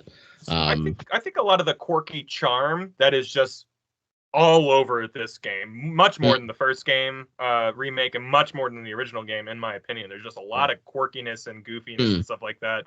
And going out of your way to do some of those side quests, you get some of those like theme songs, you know, where like it's a song about the character you're doing a side quest for. And there's other moments in the game where like characters are rapping and stuff like that. So it's like if you're not going out of your way to like see some of this stuff, you are omitting a lot of the like goofiness in the game that, like, to be honest, the tonally shouldn't work at all, but absolutely does, you know, like it absolutely works in every way. So I do like going off the beaten path to get those little treats, you know.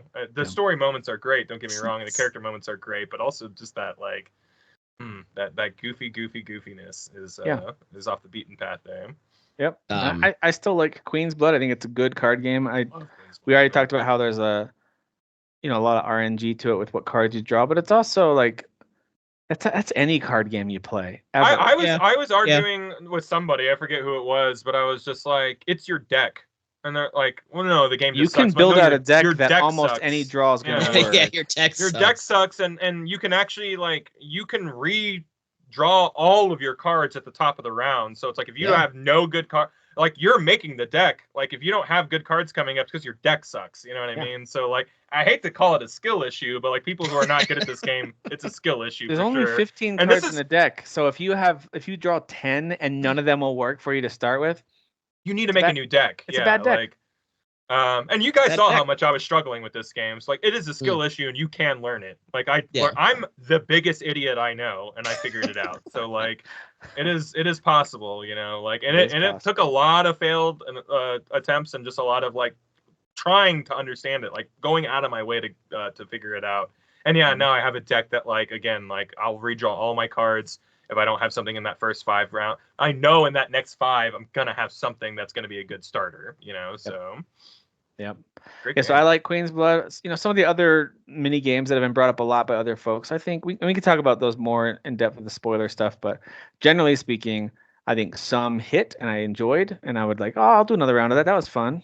And some of them I just think like, all right, I don't know if it's the response time on the, like, I like the piano mini game. I think it works. It's really challenging. It's very challenging, but it's very fun, and it feels great when they release. It's kind of like Guitar Hero when you start getting a bunch in a row. The pianist who recorded these starts just going, it's wailing on the keys and going up and down. And like, if you really can start getting a bunch in a row, it feels great and it sounds amazing. The music, of course. If you look at my Spotify data, every single year, the thing I listen to the most is piano renditions of Final Fantasy songs. So you better believe this was like made specifically for me. like I think 7 has some of the most iconic tracks, of course. And I know it's Dan's favorite. Like, to me, the only track of any other Final Fantasy game that is on its echelon, me personally, I think it's above, is Terra's theme from 6. Like, that's my personal favorite. I think it's just a gorgeous piece of music. So yes, that part is great. But for an example, there's this motorcycle mini game you can play where you get on and you do the VR. I just thought it just doesn't control well. Like, as I was playing it, I was just kind of like, it's just, and maybe that's how it played in the first game, and my mind was just. I really like that. That's like my favorite mini game in the whole game. I thought it didn't control well. So at all. were you using brake? Because I wasn't. Okay, because you can actually. So it's basically replicating the highway scene that's in remake, right? But it controls differently because you can actually drift a little bit. Like, if you hold brake. Maybe I was drifting by accident or something. Okay, yeah, because in remake you don't drift at all. It's just more kind of like figuring out like the turns and all that. But in the mini game, you can actually kind of like drift a little bit because you're picking up all the little like icons for like boosts and point boosts and stuff. So I think if you can get the rhythm of like when to drift appropriately, then that helps, because I wasn't doing that right away. But then when I realized, I'm like, oh, this controls a little differently than in remake. I got the hang of it and got the top score like pretty much the first time. I only did it once. I don't remember what score I got. I don't think I got the top prize. Maybe the second level, the second tier. But I was like, you know what? It's fine. I don't need whatever bangle it was. Whatever it was going to give you. You need the bangle, Tim. You need the whatever. Bangle. I forget what the thing was. It was going to give you. But none of them. I was going to say, I use that as an example of one that I was like, this isn't my favorite. But none of them have been like bad. So right.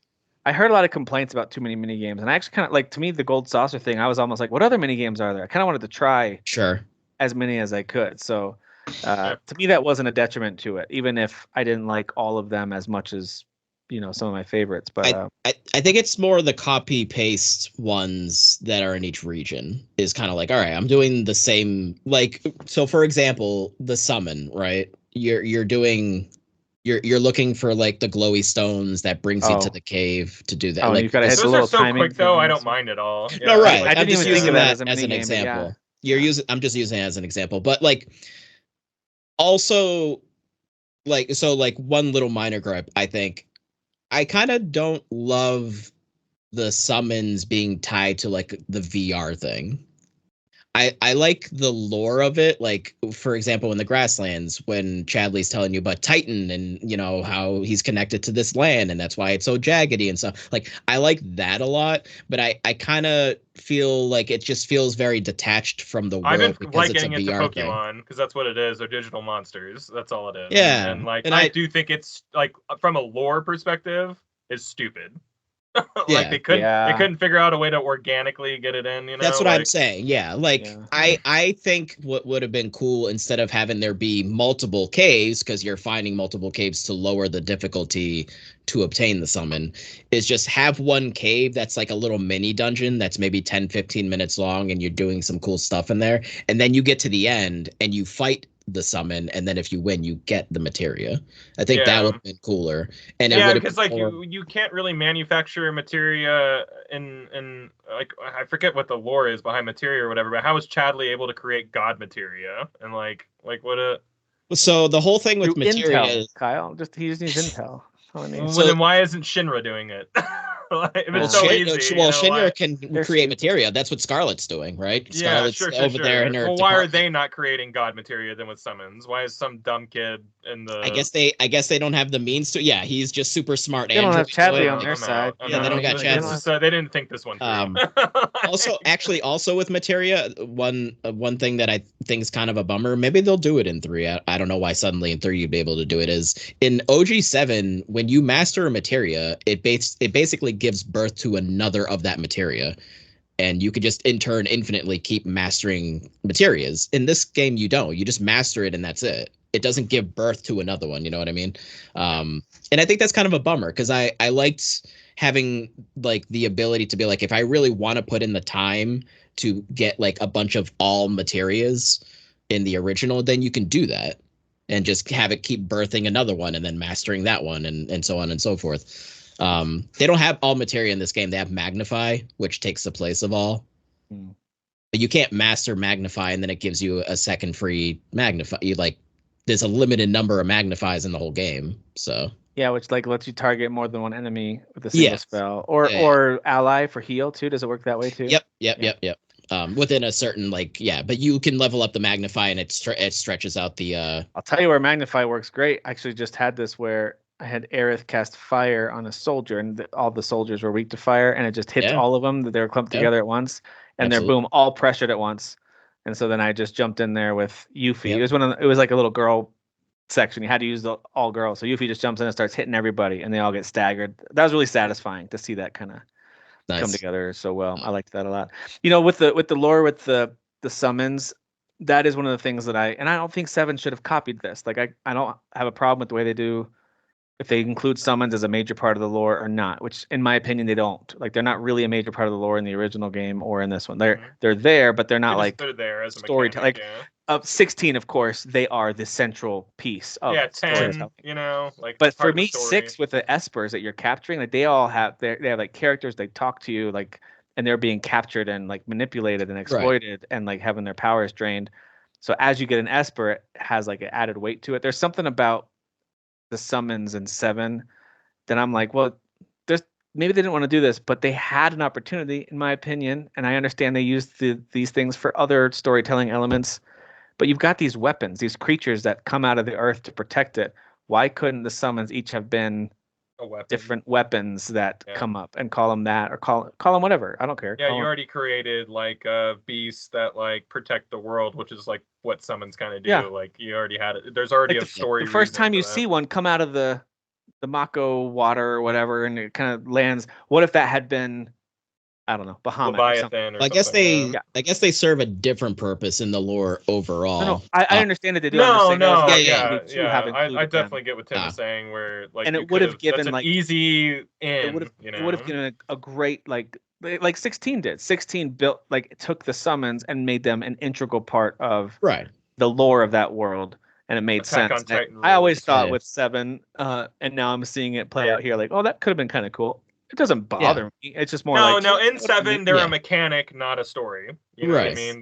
That's ultimately what it is. They added an extra layer here. It's just the means of getting them to me. No, the extra layer is stupid. Yeah, that they're digital. They're a Pokemon digital monster. The way that they're kind of intertwined to like Digimon? Again the environment. I like. It's just the means. Of they didn't go deep. They didn't go deep enough. You know. Yeah, they didn't. Yeah, they didn't. That's something that no one until just now has said about Rebirth is that they didn't go deep enough with this game on this element. Yeah, they needed more. Very surface level stuff. Very surface. No, I'm really enjoying it. I do think there are times when I do feel like the game's a little too big, and I feel I'm not to the degree of maybe what Jeff describes as FOMO, but sometimes I'm kind of like, man, I really want to get to the next part of the story, but there's so much fog of war covered map that I haven't even scratched the surface of. Fog of war. I definitely have that, like, oh, it's stressful, and I don't want to miss it, but also I'm gonna press on. And I feel like the game is kind of, and I'm loving this game. This is like just a dumb criticism, but like, it has a hard time knowing when to take freedom away from you and when to give it. Like, I just feel like it's just kind of, it's rocky a little bit, where suddenly you're in a hallway that's like taking you to the next area, and there's no going back for an hour or whatever, and there's not a lot of like things that are telling you like, oh, you better be careful about progressing and stuff like that. And it's just kind of bizarre how, again, like when it takes and gives freedom to you. Ultimately it works. It's just bizarre. Yep. No, that's true.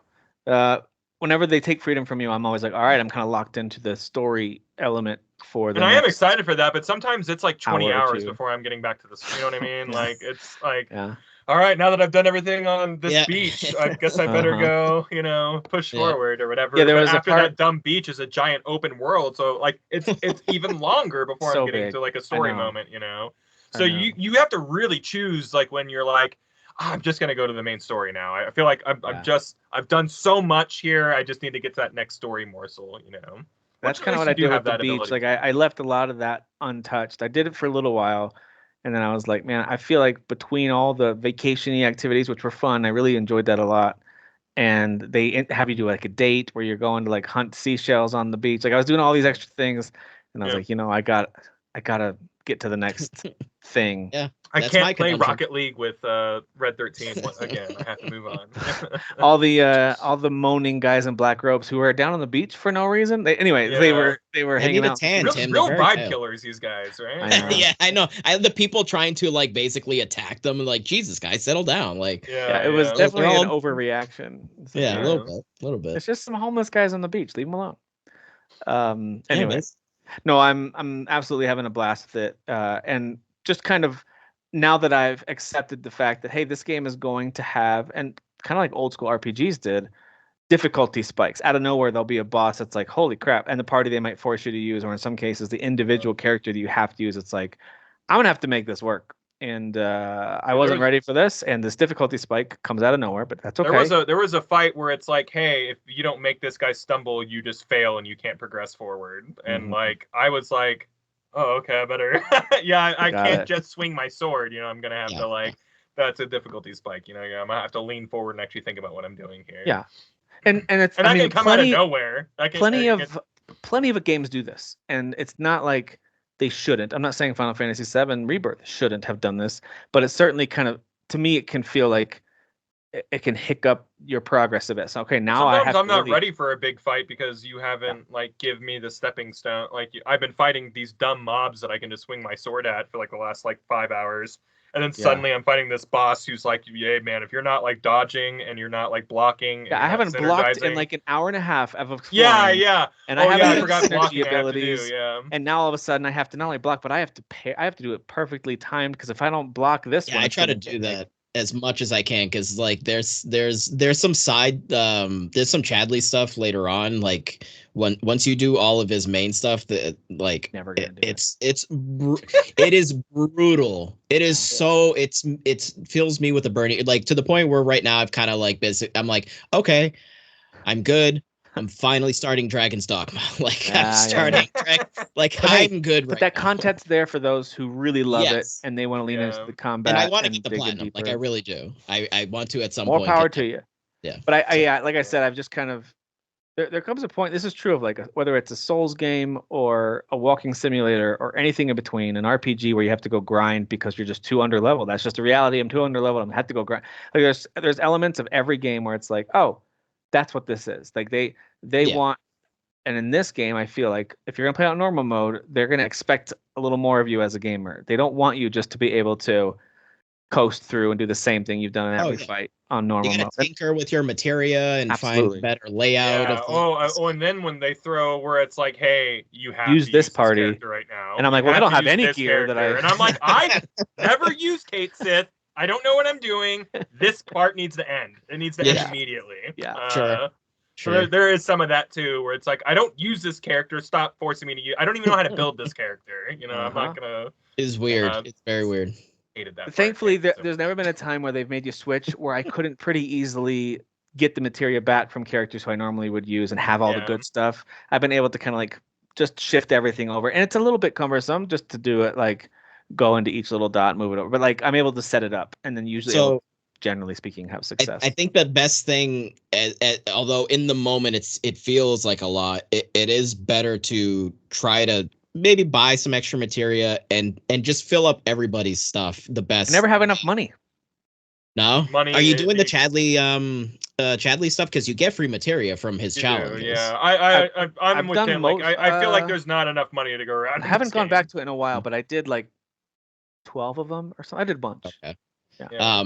Because basically what was I trying to get? Oh, everybody's like leveling up at the same time. So that's the nice thing about this game. Like even if you're not using, say, Kate Sith like barely ever, like he's still getting leveled up. So the materia is getting leveled up too.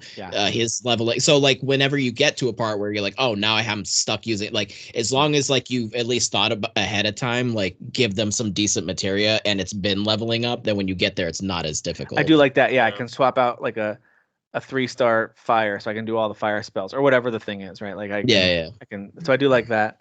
There are times with the folio things that I like the way it looks, and I like the concept of a party level. I think that's really smart, where it's like as your party levels up, that's how you unlock more on your skill tree, essentially. I think that concept is super cool. I really do. I like that. But there are plenty of upgrades I've done to characters that are just not excited. There's something about, I don't know what it is. I'm just not excited about a lot of the upgrades. It'll be like, oh, all right, there's a new synergy between these two characters who I'll never use, but like, okay. I do like the synergies. It's when it's like you get 3 MP. I'm like, that's nothing. Or it's like that's your fire damage is 3% more. I'm like, this is like it's 20 points. You know, like that's just insane. Like, so I think that's my issue with some of that, the RPG element of it, where I'm just kind of like, the upgrades in that system aren't doing anything for me. Like it's not that dopamine release of like, oh, there we go. But on the other side, leveling up your materia and your weapons and learning those skills, I like that a lot. Like sometimes when you get a 200 HP plus, you know, in the skill tree, like, that feels good. But like they're so few and far between. I feel like for every one really good one I get, I have to burn 2 bad ones. The weapon skills and the materia and all of that, like the way that levels up, I'm super in on all that part of it. So it's, there's some parts that people are going to like more than others. Some people probably love the folio system. It's just not of all the Final Fantasy systems they've had with all the trees, this one's pretty low on my personal list, but I get it. I understand what it is. And it just feels like an extra like little helpful thing. It's like a little extra boost, like stat boost almost kind of thing. It just feels slow. I've almost avoided it because it feels like homework. I go in there and I'm like, okay, I guess all right, I'll never block, but with that character, but I guess I'll increase the block. You know, I guess Red 13 needs a reason to do a shock attack, I suppose. Yeah. I think that's where I'm coming from on it. I'm just like, this isn't like, I almost don't even want to look at it. I'm like, and I think there's an auto upgrade thing that I should just activate. I think you can do that, right? Isn't there like a feature where you can just ask them to auto upgrade? But by the time you get to max level, like you are basically nearly there with getting all the things. I think that so I think maybe that's again it feels slow because everything feels like it's worth a lot. So you're like, is it worth getting this 3 MP now, or is it better to get the this folio thing system feels slow? I think the weapon system, the materia, learning the skill on it, materia, I think that feels like well paced. Like that levels up in a nice pace. Even your general levels and your party level, like I'm like, all right, this feels good. It's just the folio system that feels a little tacked on to me. It's almost like they had to balance it. Like I wonder if they had bigger upgrades and they had to scale them back because it was overpowering your party, maybe. Well, in remake, it was attached to the weapon because remember you'd go to that screen that would be like that screen. It would actually load to another screen, which was weird. Like you'd have to wait a second or two, where it'd be like bah, bah, bah, and it would show like the kind of space background, and it'd have all the little things floating, and you'd unlock different sections, and it would be like it would be plus MP and things like it was all attached to that. I think they separated it from weapons, which makes sense, I guess. Yeah, it does. But yeah, it just again, it does feel slow. It feels slow. And I think every RPG system will have elements that I'm like, I like that, and I don't like that, and I like that, and like, every RPG system will have systems that every RPG game will have systems that I'm like, love that. That feels at the right cadence, and it's given me that rush when you upgrade the thing. And then there's other systems, and pretty much every game, even some of my favorite games, that I'm like, all right, well, that system I don't like as much. So it just depends. One of the ones that we already mentioned this game earlier in the episode. I love the Fable upgrade system where the more you do a thing, like Fable 2 especially. I think 3 Morrowind, Skyrim, Oblivion. They just keep doing that thing. Too. Like Oblivion, like if you just jumped, like you would get acrobatic like experience, and I'm like, oh, I love that. I think that's why I like the weapon skills in Rebirth, where it's like do that move and then that. I like that too, and you'll have that move forever. I love that. That's what I kept telling Jeff, and Jeff's like, I mean, I don't want to swap them. I'm like, Jeff, you just swap the weapon so you can learn the move, swap back, and then swap back to the weapon that you want. Yeah. You use the one that you like. You're fighting all these guys anyways. Just switch your weapons. Yeah. And if you do it mindfully, it doesn't take that long. Like if you're like, oh, just do that move a whole bunch of times. Your materia like moves over too. Like even if you don't have enough slots, like it does a pretty good job being like, yeah, this is kind of what you need here. Yeah. Exactly. Yeah, man. There's so much to do in this game. I do have a little bit of anxiety with leaving so much behind. As I know, I'm probably going to wrap it up. Probably sometime between now and let's say 2 weeks from now, I'll finish the game. And I know there's going to be a big part of me that's like, dude, you left so much game unplayed. What do you do? I'm probably going to wrap this one up at about 60, 65 hours, which is like well under the 95 that people were talking about. So yeah, I kind of feel the same way where I'm like, yeah, I left a lot on the table, but I was at 100. You got a game, man. 105 hours when I finished it. So I'm at 35 hours right now, and I feel like it's almost over, right? I think it's just because there's other things waiting in the wings too. But I'm having a ton of fun with it for sure. That's pretty much the only thing I've been playing. But still working my way through Unicorn Overlord. I think I'm like 14 hours into that, 15 hours into that, something like that. Hit a few story moments, recruited a whole bunch of characters. This game is a brilliant strategy. Game's incredible, man. It's so good. Got so many new classes that I've been able to add. I feel like almost at the beginning, at least, almost every new character you get is a new class, and then the next challenge is like, oh, they have a new class that's weak to the one you just got. Awesome. So you kind of like utilize that one, and it's amazing. And then eventually you get the ability to give them tactics. So each unit, you might tell them go after the character with most HP when it's their turn, or least.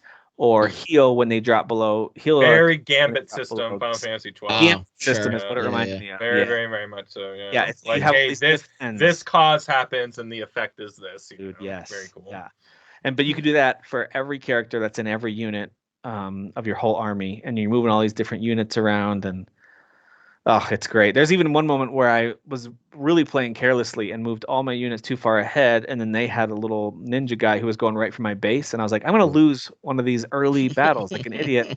But then they right away, it's like the game kind of knew that was going to happen, or they set it up that way, because this old lady in the village gives you a stone that it's a one-time use item, and you have to go buy more if you want, but it'll warp you back to your base if you need someone to get back to defend real quick. So little things like that, they've kind of worked into it. It's a really cool game. It's pretty sweet. Vanillaware just crushed it with this one, man. Yeah. Good. So Good for them. absolutely loving that one. That's the only stuff that I've and I already talked about the movie I watched, the amazing movie that I watched. What about you guys? Anything else before we wrap up? Stuff you're playing or watching outside of Final Fantasy and anything else? Well, like I said, I started Dragon's Dogma 2 finally. And I mean the game's garbage because it's 30 frames per second. So I mean, it's just. I don't even know how we look at things without getting happy, guys. So Peasants. I'm wondering if it. I think it's a consistency thing, right? I feel like I was playing Rebirth because I think you guys mentioned you guys are playing in fidelity, right? 30 frames fidelity. So I'm playing on PC. Okay. Yeah, I'm playing on graphics. Yeah, fidelity. Yeah. Okay, or graphics mode. Yeah. When I switched it to I don't know if it was a TV thing. When I switched it to graphics just to see, when I turned the camera, it did this like juddery type thing. It was actually like visually bothering my eyes, the camera panning and kind of doing this jaggedy sort of thing, and like everything being blurry and I was like, I can't do that. I can't do it. It actually is like messing with me. So I played the entire thing in performance, 60 frames. I thought that smooth. The graphics looked so awful in that mode to me that I just really I just couldn't do it. Because it still looked great to me. That's so. It looked like there were moments of it, and I know everyone does this, but I'm just gonna do it just to piss people off. It looked like a PS2 game. You know? How that's not true at all. That's not true at all. But no, I thought like what am I thinking of? The textures, draw distance, texture, everything like that. The amount of pop-ins, stuff like that was just so bad. Like, I didn't notice any of that. But yeah, I didn't notice the camera stutter. Like in so, well, that's what I mean. That's why I'm like, I don't know if it's my TV, like some kind of. I have no idea, but it was doing something noticeable where I'm like, I can't play it in this. I can't. I think Hubert from Easy Ace did something similar, where he's like, I literally couldn't play it because like there was jitteriness and stuff like that. Okay. So like, I don't think you're alone on that one. So long-winded way of basically trying to circle back around to. The 30 frames per second in Dragon's Dogma 2 is perfect, and there is nothing wrong with it. And this is why people are fucking idiots when they complain. If this game ran at twice the frames, I wouldn't even know what to do. Because it's already pretty smooth for me. It's smooth, dude, and it's like I don't know. That's why I was saying I think there's something to the argument of the consistent frame rate.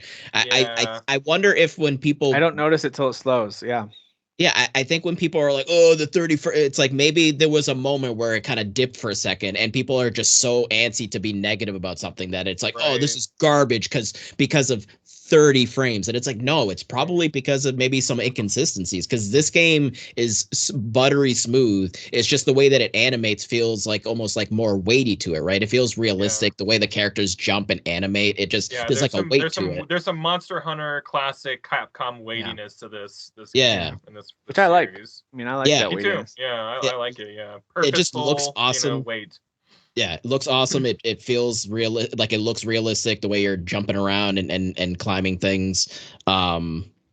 There's like a Lord of the Rings like energy to it. Like big time. Totally. Like just looking at the cliffs are amazing, guys. The cliffs are real very good in this game. Very good cliffs. It's very good cliffs. Yeah. Very good cliffs. I'm gonna make you a cliff expert in our Facebook group. It'll just a cliff expert. I would love that. That would be amazing. I would love that. But just looking off in the distance, and then when you see the a fantastical creature, a goblin or a troll or something, it has, because there is a realism to the visuals in this one. It looks really nice. Like it looks really nice and modern, and it just and the music in the background just very fantastical and orchestral. When the music kicks in, it kind of has that that Lord of the Rings vibe to it. But I'm in the very beginning. Like I'm still in the probably what you would call the tutorial area. Like I didn't get on the oxen cart. I'm like, I'm just gonna walk there, guys. I'm gonna gonna there and that's probably get some. That's the right move. Yeah, because you're gonna get when you oxen cart. It doesn't fill in your map. What is this, Skyrim? I don't want to ride in the back of this cart. Yeah. Exactly. They just get destroyed anyways. So there you go. But I figured walk there because first off, I'm going to get in fights and get some EXP. and probably some items and stuff on the way. Every cave you find, Dan, just duck into it and go in there. Just do it every single love cave you find. Yeah, love caves. Spelunking? Love spelunking. They do a really good job of piecemealing. Like you're not stumbling on a cave and like walking into one at the very beginning and walking into like a huge boss. Like they do a really good job of being like Star Wars with the Rancor. It's like, oh yeah, you're not running into a Rancor in the very first match. Yeah. I've gone back to get all the side quests because I'm at the point of no return in the game. So like I doubled back and got all the side quests that are still available to me. And they are so perfectly hidden. Like you could never find any of these because there's no marker. You know what I mean? Sure. Like you have to talk to a certain person at a certain time after doing a certain thing, and maybe like that a community board to just go and collect all of them off of. Sometimes there is. Sometimes in a town you can go to a board and like get like a mission or two or something like that. But some have to be a character that walks up to you. Maybe there isn't mission. I can't remember. If there is, like it's like I know it's Final just Fantasy VII has a mission board. Yeah, I'm mixing up my games maybe, but I think there are mission boards in this too. But it's always just like one or two things. It's not like a laundry list of stuff. It's like the game does a really good job of like when you organically stumble into a quest, like it feels like you're supposed to be there doing that, and like it just. You didn't go there because there was a mission marker up there. You're not on autopilot going to the E, to do a mission for Edward or whatever, GTA style. Like, it's just like you'll be walking around town and some little boy will be like, oi, can I have this? Can you give me some gold, please? Or whatever. And that kicks off this whole... and then like it kicks off this whole like sprawling side quest, which like may have a second side quest later in a new act, and like he'll remember that you helped him and stuff like that. But like there's no thing that you go to like kick these things off. And I feel like that makes for me, we were talking about like, I have to go to everything in Final Fantasy VII's map. I have to go to this icon and do all of that is stripped away. Like there are no icons on this map. It absolutely is. So like the organic nature of running into something is because you were at the right place at the right time, not just because it feels like a video game and you go there because there's an icon on the map. And I just think you might know you're missing out, but the game doesn't hit you over the head with how much you're skipping. Thank you. And that's the point I want to drive home is that like you can move along guilt-free because like you only know what you see, you know what I mean? What you interact with. And like you're as much as you put into the game is giving back to you, so like if you want to just walk through the whole story or whatever, you can absolutely do that. That's totally fine, and you'll probably feel pretty guilt-free because it doesn't feel like you're missing anything because the game world and map is not bombarding you with like missions and things to do and stuff like that. But that stuff is there in abundance. I helped a elf pass his like archery test. I mean, who hasn't done that? Following him around and like going to his like secret city where like everyone speaks Elvish and you can't understand anybody, but when you're with him, he'll translate for you. It's so amazing. Organic and cool and unlike any game I've ever played in terms of like how it parcels out its content to you. Yeah. It's incredible, man. It's incredible. It's one of my favorite open world games I think I've ever played. It's absolutely outstanding. Love it. Yeah, it's pretty great. So nice. Kyle, anything else you're playing or watching you want to highlight before we? Yeah, I did finish. I've talked about all the stuff I'm playing, and I'm not gonna spend 1,000 minutes on TV, but I did just finish Constellation on Apple. It's a cosmic thriller or cosmic horror, and I'm telling you, it is such a what the fuck show. Like the entire time until the show, and even after it ended, I'm like, what did I just watch a like Kubrick, Lynch, and Kaufman all like made a movie together, and like it was just like a fever dream of a ride. Like and like you're picking stuff up along the way, and you're like, oh my god, this is connected to this and yada yada. But like you are lost the entire time while watching this show. Pleasantly so. It is absolutely outstanding. I think it's one of my favorite shows I've watched all year. Yeah. And I love cosmic horror. Like I just love like then the kind of the loose idea is that like there's a documented history in this world. I don't know if this is real or not. I'd have to do a little research or whatever. That like space just kind of drives people crazy. Like so when you go up there, like astronauts are just coming back and they're just kind of nuts. You know what I mean? Yeah. And like the astronauts that you're following in this one, the nuts that you're following along for is very existential and weird and crazy. And you don't know if like the main character is a poor narrator, or if they're actually crazy or if they actually experience what they experience. And it's just like, you're just along for the ride. And it's just it could end here too. Like if it doesn't get a second season, like it's got a And I'm perfect, assuming it's a ambiguous, cliffhanger. amazing ending. You know, I like when they do that. I like when that happens. good stuff. Nice. Only other thing that I'll mention is I am doing my like in between things when I don't have access to the PS5, especially. Um, I'm trying to do a run through of my New Game Plus and Elden Ring without summoning any help. So like Nice. legit, like, oh, I beat that. I didn't use any, whether it's an Ash, like you can summon all kinds of help, like AI help. And my favorite one, of course, at the end of the main run through was the Mimic tier. It's just another version of you. Whatever you have equipped, that has equipped. Whatever armor you're wearing, they're wearing. So like you could double up whatever special moves you want them to have when you summon them. So I loved that for my first playthrough. But this time I've been doing without it. Melania was the biggest obstacle. Overcame that one. That was a really hard one. Super satisfying. Plus a New Game Plus, she has so much health. It was so annoying. I was like, I was doing massive amounts of damage. Like the numbers were in the thousands with every hit, and yet her health bar was still just going like, burp, burp. I was like, dude. Just had, it was one of those things where you just had to like pay attention and just dodge the right moments and just and a little bit of luck as well. Like hope she doesn't do too many of her really hard moves at you in a row. So I beat her finally, and then the other one that gave me the most trouble on my main playthrough was Malekith. He's this beast man who then turns into this really cool looking like lion knight guy who jumps around and throws these red slashes at you. He gave me a lot of trouble on my first playthrough.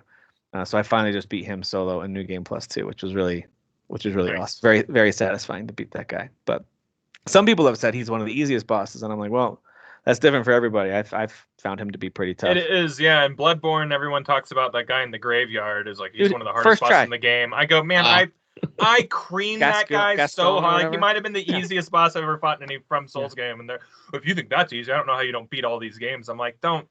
No, I crushed that guy, but then like the final boss of that game, the old hunter or the whatever he's called. Yeah. Dude, that probably I swear that was like 50 tries. I was so mad. By the time the credits rolled in that game, I was just mad. I was just like, I'm mad this took me this long to beat. So, but some people are like, remember, oh, like the the final guy spider wasn't boss that and bad. on. I was just like, I had somebody else running me through it. I'm like, fuck this game.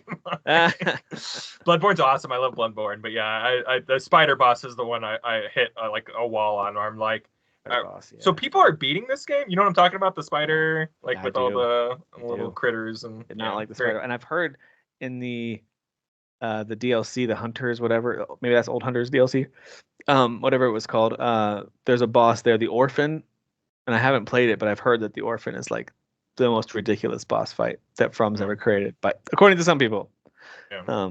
Anyway, so yeah, that's been very satisfying to go through a New Game Plus and knock out enemies without summoning the help and all that kind of stuff. So anyway, having a good time doing that in between things as well. But I think that does it for us this week. We've got crazy wind here in Colorado. I'm sure you've got it's it too, crazy. Kyle. Yeah, my power was going off earlier today, but it has not been a problem obviously tonight. So and it's gonna be bad all night and well into tomorrow. Yeah, yep. It's really windy, so it's just whipping down off the mountains, and it's crazy. Yeah, I was telling Kyle I sent it your way by accident because we had it like a day or two ago. So okay, my bad. You sent it west? How'd you do? You're powerful. You sent weather west to us. That's amazing. All that all the materia, Tim. I got all the leveled up materia. So nice. I'll do it. Nice. Yeah, so I'm gonna go make sure that nothing broke. I had to go check earlier. Our basketball hoop actually fell over. We had one of those like cheap portable ones that was sitting in the driveway, and it fell over and smashed our mailbox, which was already kind of old, and we needed to replace it anyway. But it was working. Not working anymore. It's broken. It was wow. No mail. Wow. Totally smashed. That's a federal offense, Tim. Yep. I actually kicked it extra when it hit the ground. I was like, government, Senator Armstrong. See, just tying it all back together. Yeah. He's gonna the one true evil. Yeah. Well, thank you guys for listening and watching. Appreciate it. We'll see you.